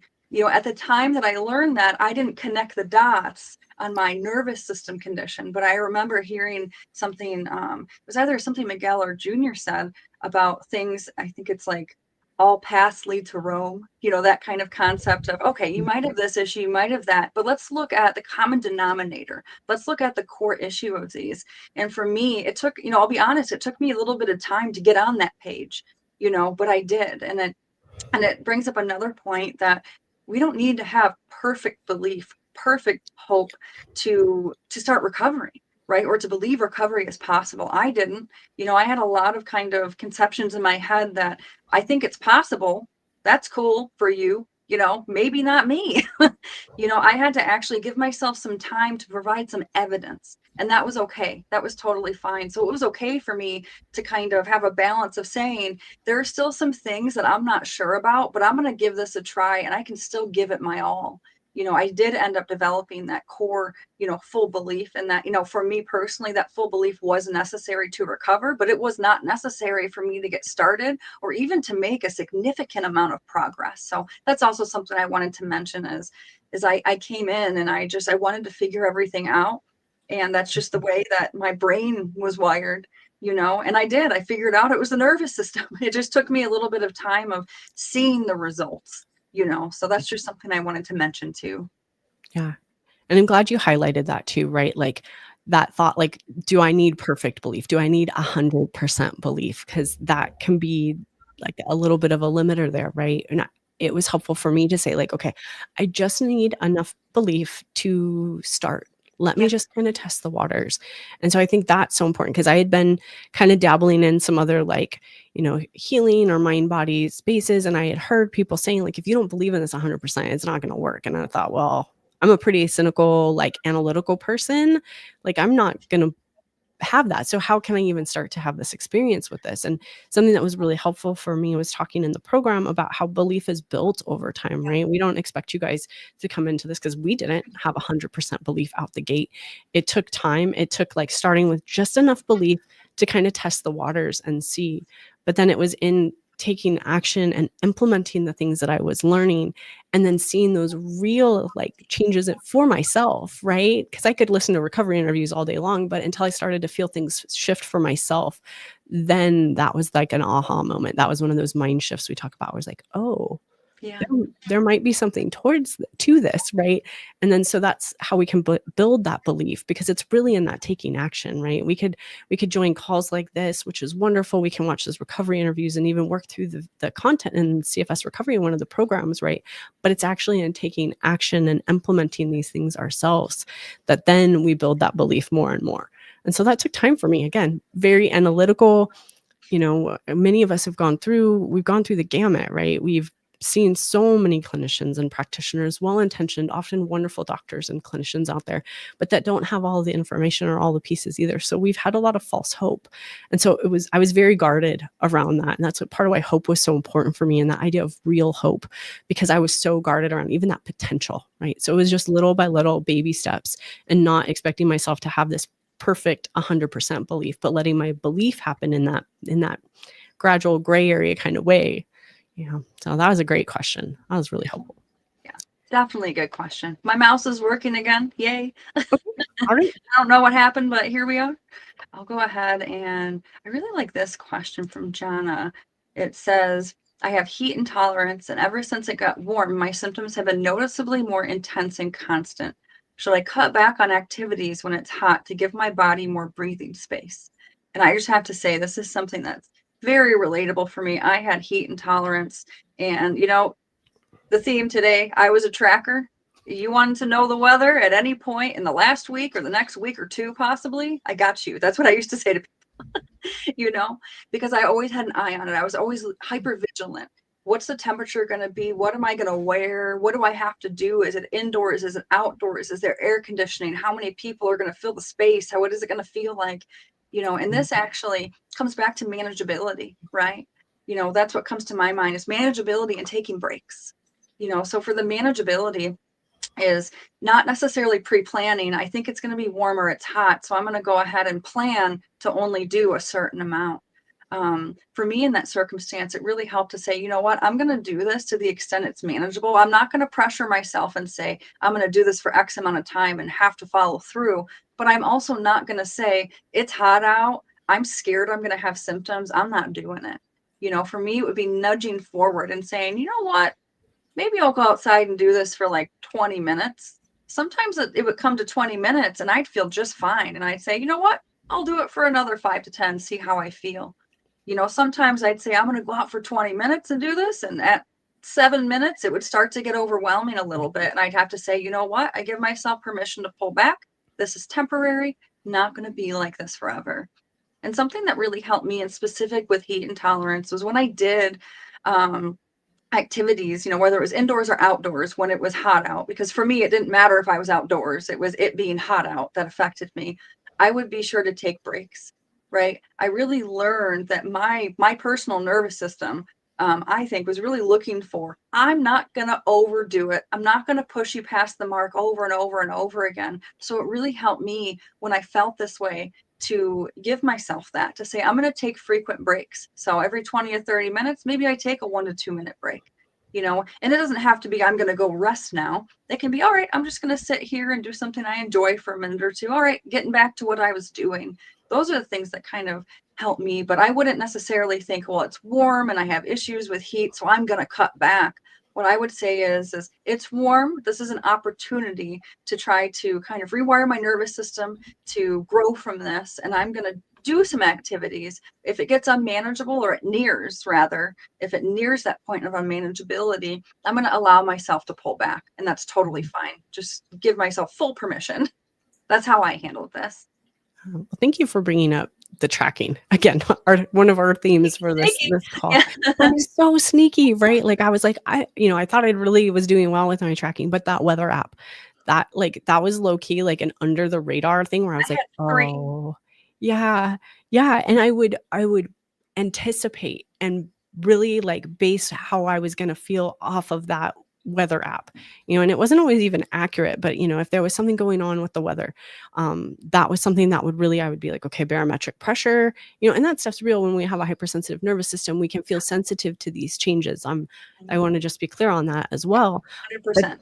But then now I'm looking at that pressure measurement, I'm looking at the temperature measurement, and now I'm getting a little bit worried, I'm getting a little bit apprehensive, I'm starting to plan and fear and go into that worry mode.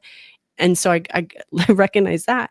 But then, you guys, I was still also like, I'm very lucky that we have air conditioning in our apartment. It's not the best, but it was nice to have something, because where I'm at gets quite warm in the summers, quite hot actually. But then like it had the little digital readout of the temperature. And so I was always like sneaking a peek. I ended up covering it with like a towel for a little while and like a little piece of tape, because I would be checking in. And as soon as it started to get to a certain temperature, a certain degree mark, then I was kind of in fear mode. And I was like really getting that magnifying glass out and really body scanning and checking in on things. And so then I was in that. And then we have digital clocks as well that happen to have a temperature readout. And so any little things like that might be kind of flying under the radar for you guys for tracking, just kind of be mindful of that and say, okay, let me kind of check in on that. And like a little piece of tape, a little bit of painter's tape or something goes a long way if you're noticing that. So I just wanted to highlight that. And then that manageability, really, that's what I think is like another theme that's coming out of our call, of how important that part of it is too, right? Going to these things and these expansions with this idea of, is this manageable for me? Or am I teetering and getting into that overwhelm and that unmanageable state and phase? And so if that's the case, it comes back again.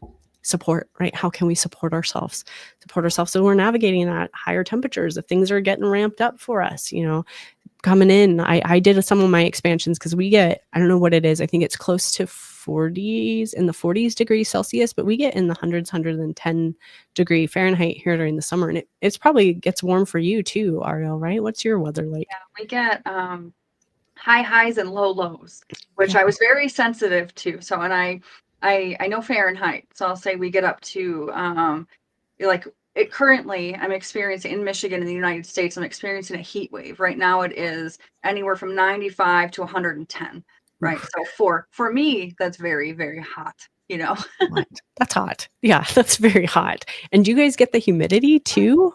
Yeah, we do. It's in part because we have so many lakes, but yeah, we definitely get the humidity. So what's interesting is we'll have very cold, snowy winters, but then very hot and humid summers. Yeah.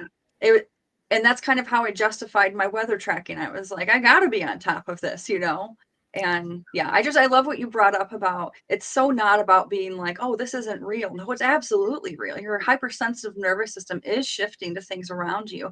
It's just about taking off as much stress as we can that's unnecessary, right? So consistently looking at what's the weather, what's the temperature, and instead tuning into intuition. Does this feel manageable, regardless what the temperature is? I just love that you brought that up. Yeah.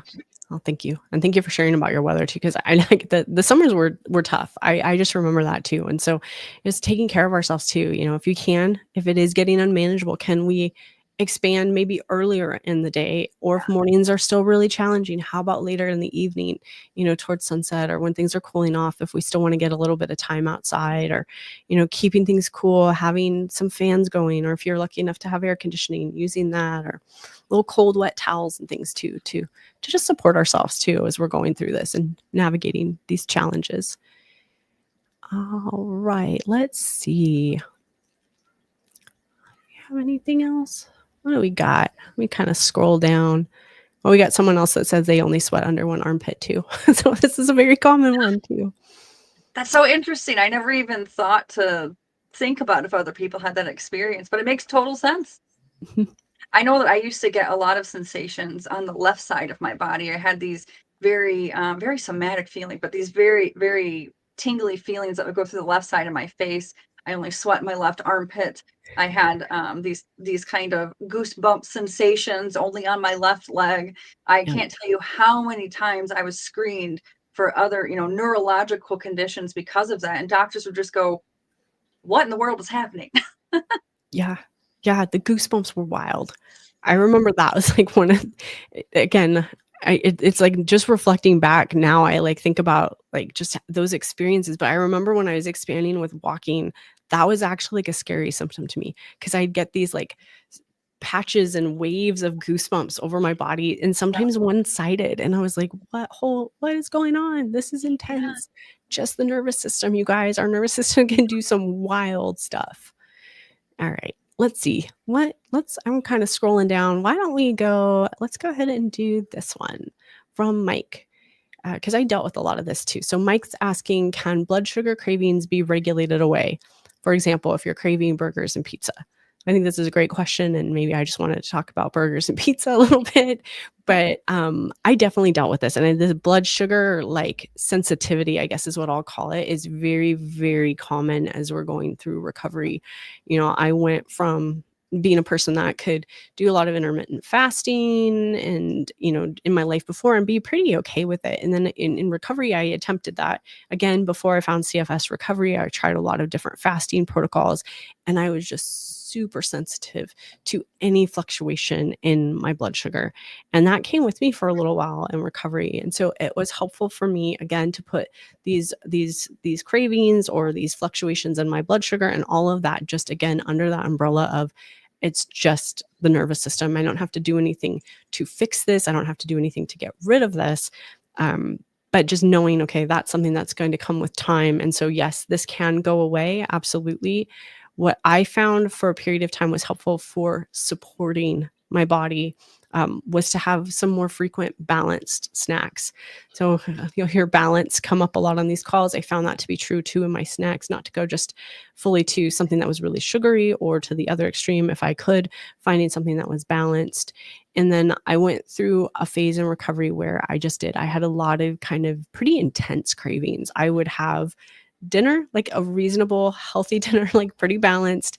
And then I'd go lie down for bed, and I would just be like, I was so hungry. Like, honestly, guys, it felt like I was going to pass away. I was like, I don't know what's going on. Like, this is so intense. Like, I don't think I'm going to make it. I need to get up and have another snack. So I went through a phase too where I have really intense cravings, and not always for the healthiest things. And so I did my best to stay balanced with that and support myself. And if I was really craving that pizza or that burger during recovery, I did let myself have that for a window of time. It took pressure off myself for my diet to look a certain way temporarily while I was going through this journey. And the more, it's always so counterintuitive to me, like the more I could take pressure off around trying to fix a particular symptom, the more it started to just go. So then those cravings started to go, and I actually started to feel more satiated and all those things. But it helped me to know too that our nervous system, our brain, controls those things as well. So part of our brain right next to our amygdala, its little neighbor, the hypothalamus, that also plays a role in our appetite and our feelings of being full after we have a meal and all those things. So as we're going through this journey and our nervous system is recalibrating, any of these kinds of things are fair game too. So I would say just balance and support yourself, and every once in a while, and maybe if it's more than every once in a while for a period of time, letting yourself enjoy some of those foods. Well, those are some of the things that stand out for me on this topic. Anything? Yeah, I'm so glad that got resolved, because that was a big thing for me, and it followed me for a little bit in recovery, where I would have those all of a sudden ravenous cravings where I would, and for me too, I would eat dinner. It would be balanced, well-rounded. I'd go to bed, I'd lay down, I'd close my eyes, and I'd open my eyes and go, I'm going to pass away if I don't eat. Like, I just feel horrible, you know? And I know for me, instantly shame.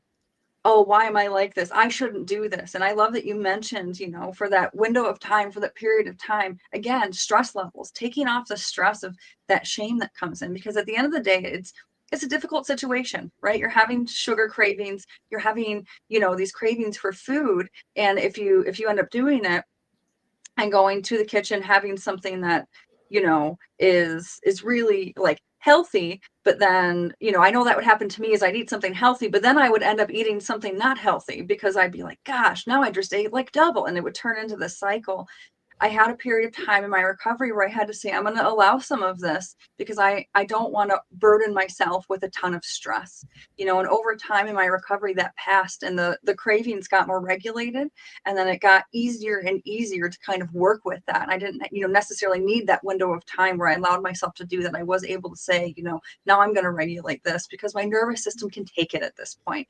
I just had a period of time where that was a really heavy symptom for me. So yeah, I just really love everything that you said, Crista. Thank you for sharing that too. Like that internal dialogue, Yeah.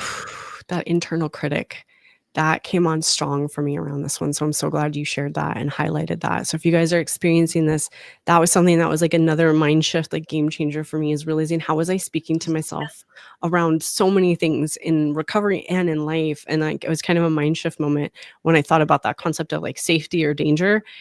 And we think about it, like if we were walking out on the street and someone came up to us and started saying some of the stuff, like some of the stuff I was saying to myself inside, we'd kind of think, whoa, this person like really came at me. That's a little bit of like a verbal attack or a verbal altercation, right? That would feel dangerous, right? But then here that's happening internally in my internal landscape and my internal dialogue. And so that was like an aha moment for me of like safety or danger was like, okay, let me practice talking to myself at least a little more kindly, but like even just like politely and professionally to start. So it kind of took me a while. I didn't go from that really harsh inner critic with lots of shame and guilt and judgment going on to like my BFF. Like I was not, I was like that was a work in progress for quite some time, and sometimes still is, right? But we're unlearning these things, but shifting that dialogue towards myself to be kind and just talk to myself a little bit more like I would to a friend or just someone I was being just remotely kind and professional to, even to just start there to move it towards that self-kindness and self-appreciation and self-love. And that, again, work in progress on that, but it helped me in recovery to start to shift that. So thank you for highlighting that. That was powerful. Yeah, that's one of the number one questions I asked myself in my recovery, and I definitely advise this, is how would I talk to a good friend? Not even a friend, a good friend. Am I talking to myself like I would talk to a good friend? Am I treating myself like I would treat a good friend? You know, and that's something that I'll be honest, when I initially started that, I just kind of be like, no, and I don't quite get it. But like you said, weaning into that and saying, okay, you know, maybe for every fifth thought I have that wouldn't necessarily be from me to a friend, maybe I'll redirect that one in every five. Maybe that'll be my goal, you know, and getting from that position to having that shame, talking to myself like I was somebody I really didn't like, you know, to somebody that I could be around, you know, to somebody that, oh, hey, maybe I like this person. Maybe we have some things in common, you know, to, oh, okay, I do like this person. And it just grew from there. But yeah, another circumstance where this isn't perfection. It's always that progress, not perfection. And this is one of those areas for me that I had to give myself a lot of self-compassion, you know, and grace. Yeah. Excellent. I'm looking through, I see a question from Daria that looks pretty good. This says, Daria M says, is being too cautious about doing different activities, does that send the danger signal to the brain? This is a really good question. And the answer to this is yes. It's that intention, right? And being very cautious comes from fear. And when we have that fear response, you know, that triggers, that flips the light switch on the fight or flight, you know, it flips it on, and you know, what's going on is we're trying to flip it off, you know? So saying, okay, I'm really cautious. Maybe I'm going to avoid this, or maybe I can only do this for this amount of time, or maybe I just shouldn't do it at all. Or maybe if I do this day, the next day I'll feel like this, and my plans in 3 days will be ruined. And those are the things that went through my head, you know? So yeah, definitely kind of what we're talking about manageability and doing activities and trying to take it as it comes as much as we can. It's not always possible, but as we can, and working on some of that fear, because that fear response will tell your nervous system, I'm hiding, I'm retreating. There's something chasing me. I'm in danger. Help. Your nervous system will help. It'll say, yes, I've got some symptoms for you to keep you safe. So it can kind of perpetuate that cycle. So kind of veering in a different direction can start by identifying, okay, I feel myself feeling some fear. I'm not going to try and push that away. It's okay. I have fear. I'm a human being, but I'm being a little cautious right now. What are some steps I can take to be a little more realistic? Because we don't want to swing to the other side either and say, oh, I was being too cautious. Screw it all. I'm going for it. That was my tendency. I would be very scared of something, and then I'd have a kind of like the flip of a switch. I'd be like, you know what?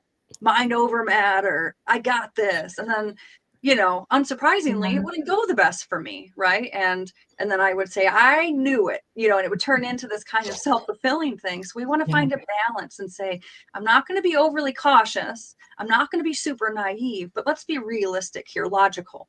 Right. And look at the situation logically and look at this activity and say, what do I feel is a manageable place to start? And maybe that is a little bit under what I feel like I can do, but it's not a huge amount under, right? We want to show our nervous systems, I trust you, and I'm building that trust. Mhm. Yeah.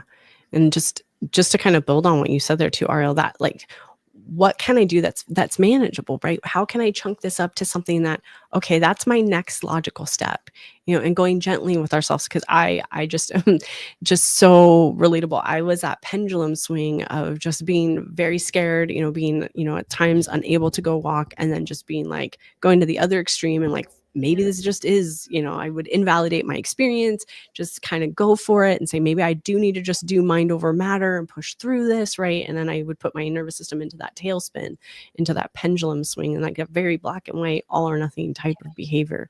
And so just meeting ourselves where we're at, kind of coming to that place and saying, okay, yeah, I'm feeling some fear around this, and how do I take that next forward step? And this, just to kind of spin off of this too, like our mindset before, during, and after an activity can definitely be that danger signal to the brain and the nervous system. And that took me a while to like understand and have that click, that my thoughts and my responses were communicating that danger. So this is wonderful awareness that Daria has to put that into and put that together to make that connection, right? And so our mindset before, right, we don't want to be kind of thinking all these fearful thoughts and this is going to be too much, and what if this puts me in a really thick AP, and same thing during the activity and also after the activity, right? How are we thinking and responding after we do the activity? Because I would sometimes feel okay, kind of do the activity, be like, okay, that was pretty manageable.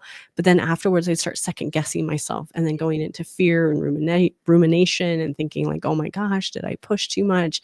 Did I do too much? Like, and just trusting yourself that you're going to be okay, right? You took that next logical step. You did a little bit of activity. If you do the activity and you don't get an adjustment period, excellent. You did the activity. That's huge. You're building that trust. If you do the activity and you do get an adjustment period, well, you earn that adjustment period. Now, this is your opportunity to put all your tools that you're learning into practice, build that trust and build that capacity and move forward through that adjustment period. So really great question. Thank you for everything you shared, Ariel. Let's see. Steve mentioned that he had a question about panic attacks. I wanted to see if we could loop back to that one. I think this is a good one. This is kind of a good topic. Mm-hmm. It's funny you were thinking. I had my little mouse cursor over it, so I was ready to jump into it. So I'm glad you highlighted that one. So I think this kind of like ties together so much of what we've been talking about. So Steve's question: how does one get out of an involuntary panic attack once one gets triggered from overstimulus? So great question, right? So we're expanding. We did the thing, excellent, and now we're feeling overstimulated. We feel like perhaps we got into that overwhelmed territory, right?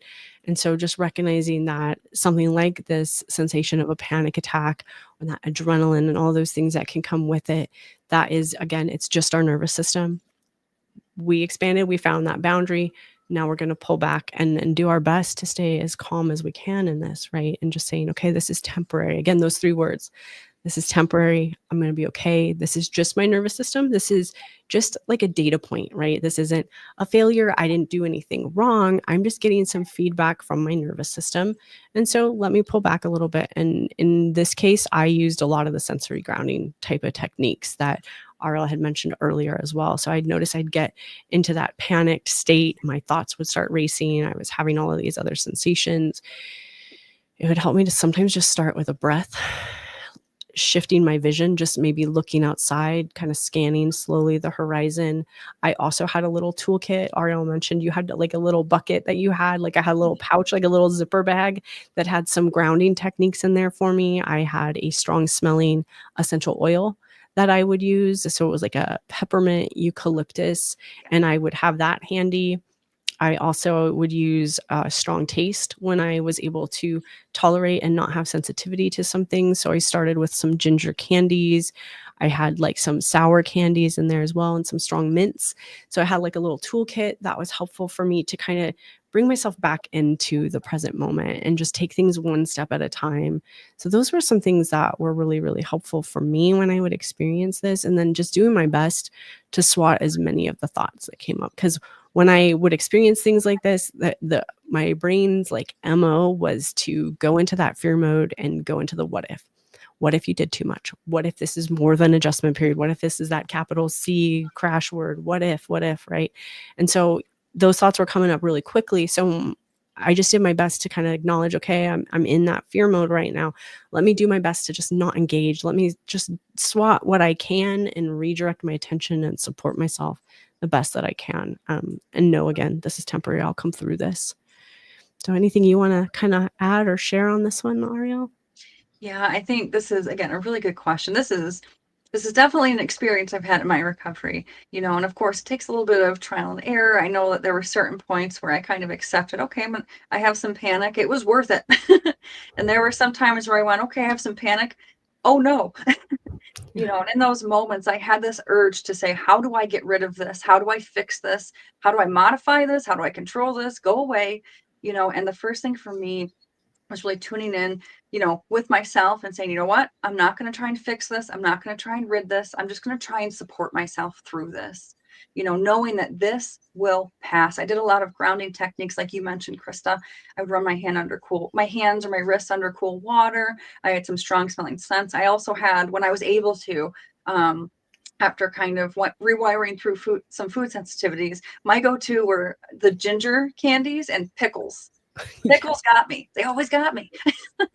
They always worked, to kind of redirect my attention.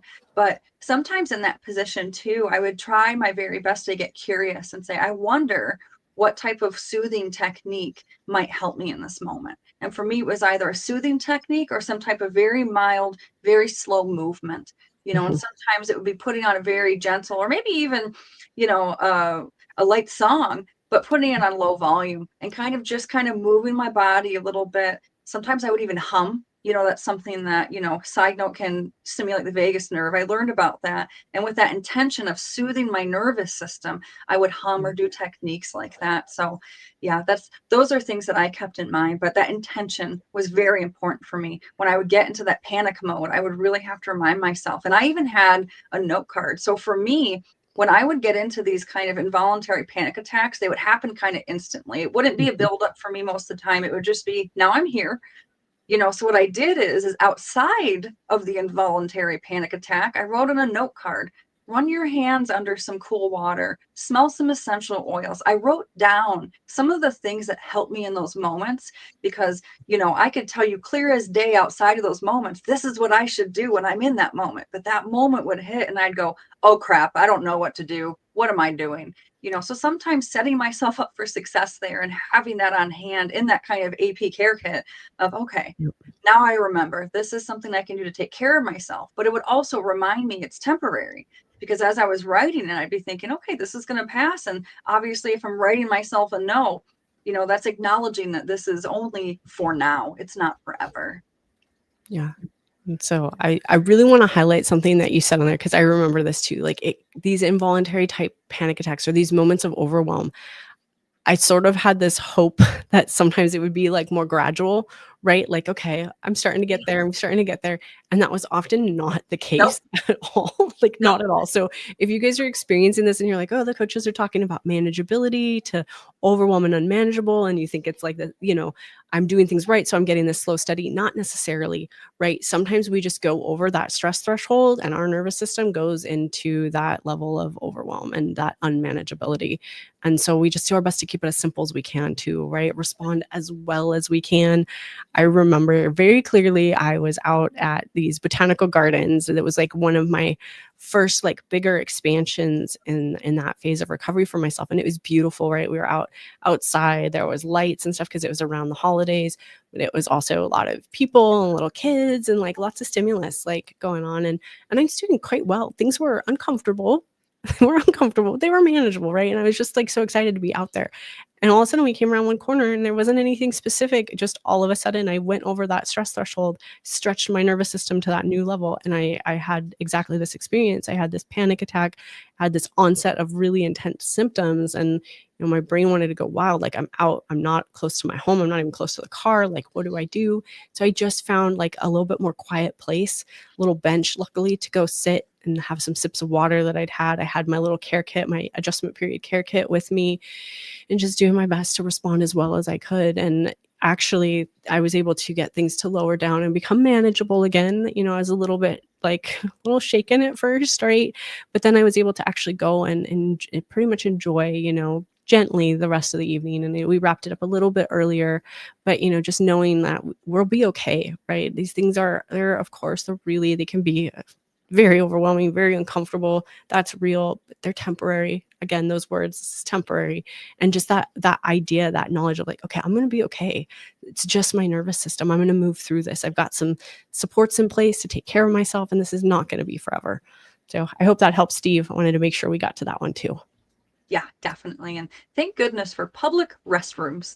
You know, I know that when I had been in situations, whether socializing or just doing an activity kind of on my own, where I would all of a sudden go, oh, I'm getting near overwhelm. And that's when I'd say, okay, I'm going to find my way to a restroom and just kind of not necessarily isolate from everybody, but just take 3 to 5 minutes to take some deep breaths, lower the stimulation level. And then I would find that, okay, I can come out. I still have symptoms, but it's a little more manageable. So getting creative with these things and saying, you know, what are some things I can do in those moments? I like that you found that quiet space to kind of just be in, right? And allow yourself to, you know, grow through that moment. All right. Have any other ones in mind? Let's see.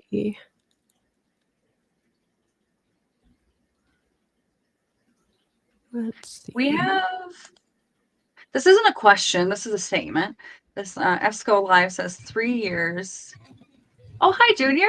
Yo, what's up, guys? What's up? Nothing much. I was building the Beyond Recovery stuff and started getting a little sleepy, so I decided to take a break and come back here. Nice. Well, we're glad to have you. We're just looking at ESCO Live says 3 years into illness and completely out of the blue, I started getting dizziness and vertigo. It's really scaring me. So hard to manage. Did you want to speak on that, Junior, since you just hopped on and you're talking this whole time? You're just throwing me in, huh? Throwing you in the deep end, Junior. Dizziness and vertigo was actually one of my main symptoms, ESCO Live. And I'll tell you what, it wasn't the experience, right? For me, usually my condition, it was never really the experience of the actual symptom that scared me. It's about what the symptom represented, okay?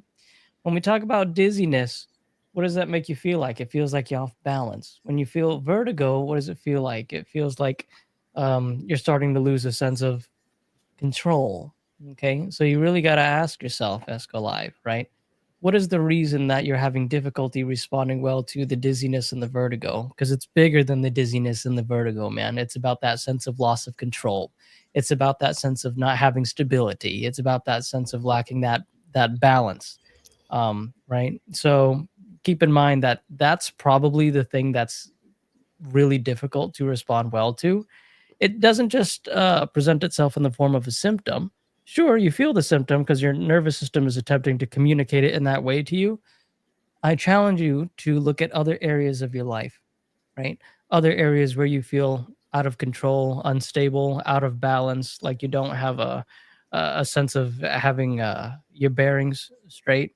Tell me how you respond to those things in life. Almost guarantee it's the same exact response, right?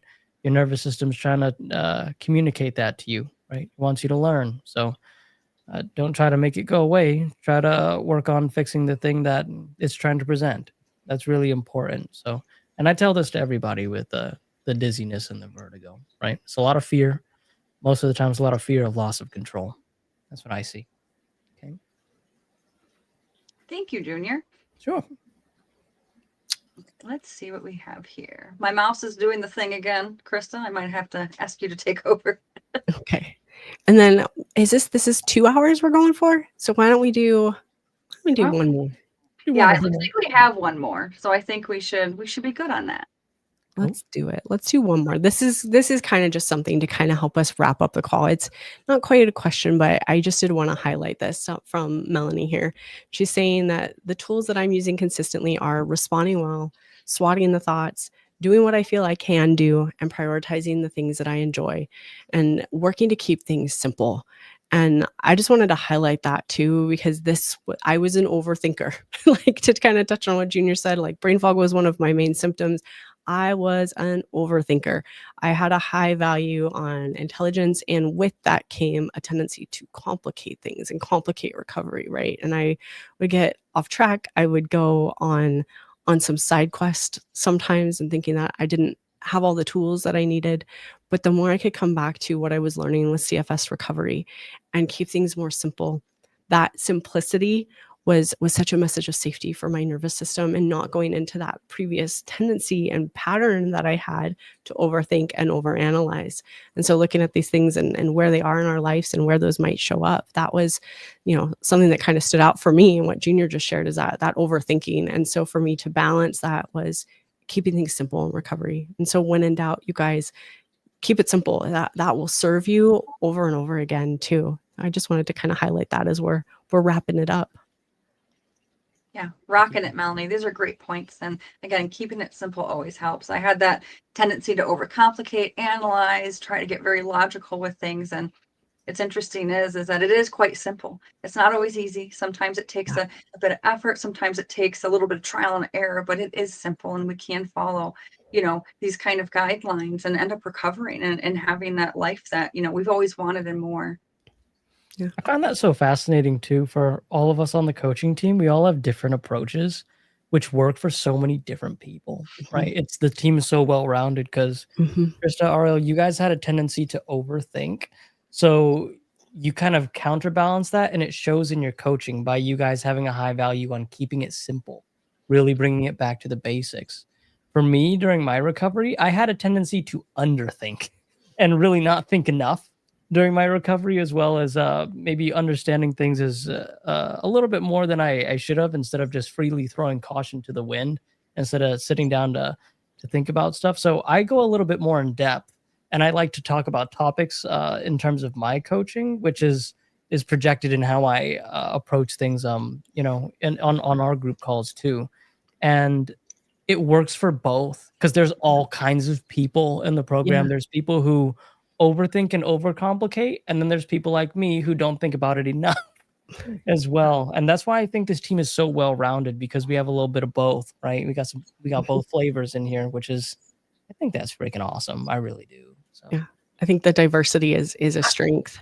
And who do you have in the background there? I have Lufa. She's so you guys know Humphrey. He's my pug. I got a black pug. And then I have Lufa. She's a little Pomeranian. She's really small, and she likes to yell at me. You guys want to see her? Yeah. Yeah, hold on. Give me one. We want to see her, Junior. Let me show you. I'm excited for this. Okay, here I come. Guest star appearance by say hello. Oh, stop. I like how she's waving. Okay. There's little waves there. Oh my gosh. Getting a little fat, so I gotta put her down because she doesn't like to be carried. Okay, Lufa. Okay. Oh, what a cutie. I'm gonna put you down. Okay. Co-regulator right there, little co-regulating nervous system. She's so cute, Junior. Thank you. Well, hope you guys had a good time. It was super fun, and I know we're at time, but just before we wrap it up, any fun plans for the weekend? I know it's only Wednesday, but you guys got anything going on? Wanna share with the I'm going to New inspired? York and I'm going to Boston to go see family. You know, here's the thing, Krista. I picked this weekend so I could get away from the Florida heat. And this weekend out of all the weekends is when it's hotter up there than it is down here because they have the heat wave. Hopefully it ends by the time I go up there on Friday, but man, I can't believe I'm responding well though, and I'll tell you what, this is a first world problem because before I couldn't even fathom the idea of getting in the car and going to the airport. Yeah, For You know? sure. Seriously. So that's so cool. what about you guys? I have my birthday is coming up and I'm going on a little birthday trip this weekend. I live in Michigan in the United States. Shout out to, I think it was Marie Grace is also from Michigan. So I'm from Michigan too. But I'm going to Mackinac City and Mackinac Island towards northern Michigan, which is just gorgeous. So I can't wait to get into nature, see some historical sites, and there should be one heck of a firework display probably on Saturday night. So I'm just going to explore, adventure, find some coffee shops, maybe some bookstores, and just let loose. So super pumped. I just realized I have a check-in call at 2 p.m. and it's 2:02, so I'm gonna hop off, you guys. I will catch y'all later. All right, have a good one, guys. Fun. Thanks for hopping on. Thank you. So excited for you, Ariel, for that time in nature. That's what I'm looking forward to this weekend, getting some rock climbing and some hiking around, carrying my heavy backpack, training for something exciting, you guys. So I guess we can go ahead and wrap it up. But thank you so much for being here with me. This is so fun to get to hear more of your experiences and get to be here and be part of the community and hopefully help you folks out with some insights, some things you can start to implement, some action items, and just keep up the amazing work, right? You're just an incredible community. And we'll wrap it up with bringing it back to the basics, as those were so important for me in recovery. As you know, when in doubt, come back to those core concepts of responding well to symptoms and swatting those thoughts. And remember, you guys are thrivers. You got this. And anything you want to wrap up with, Ariel? Just want to say, keep kicking butt, you guys. You're the strongest people I know. So glad to be here and can't wait to see you next time. You guys have a good rest of your week. Okay. Bye, everyone.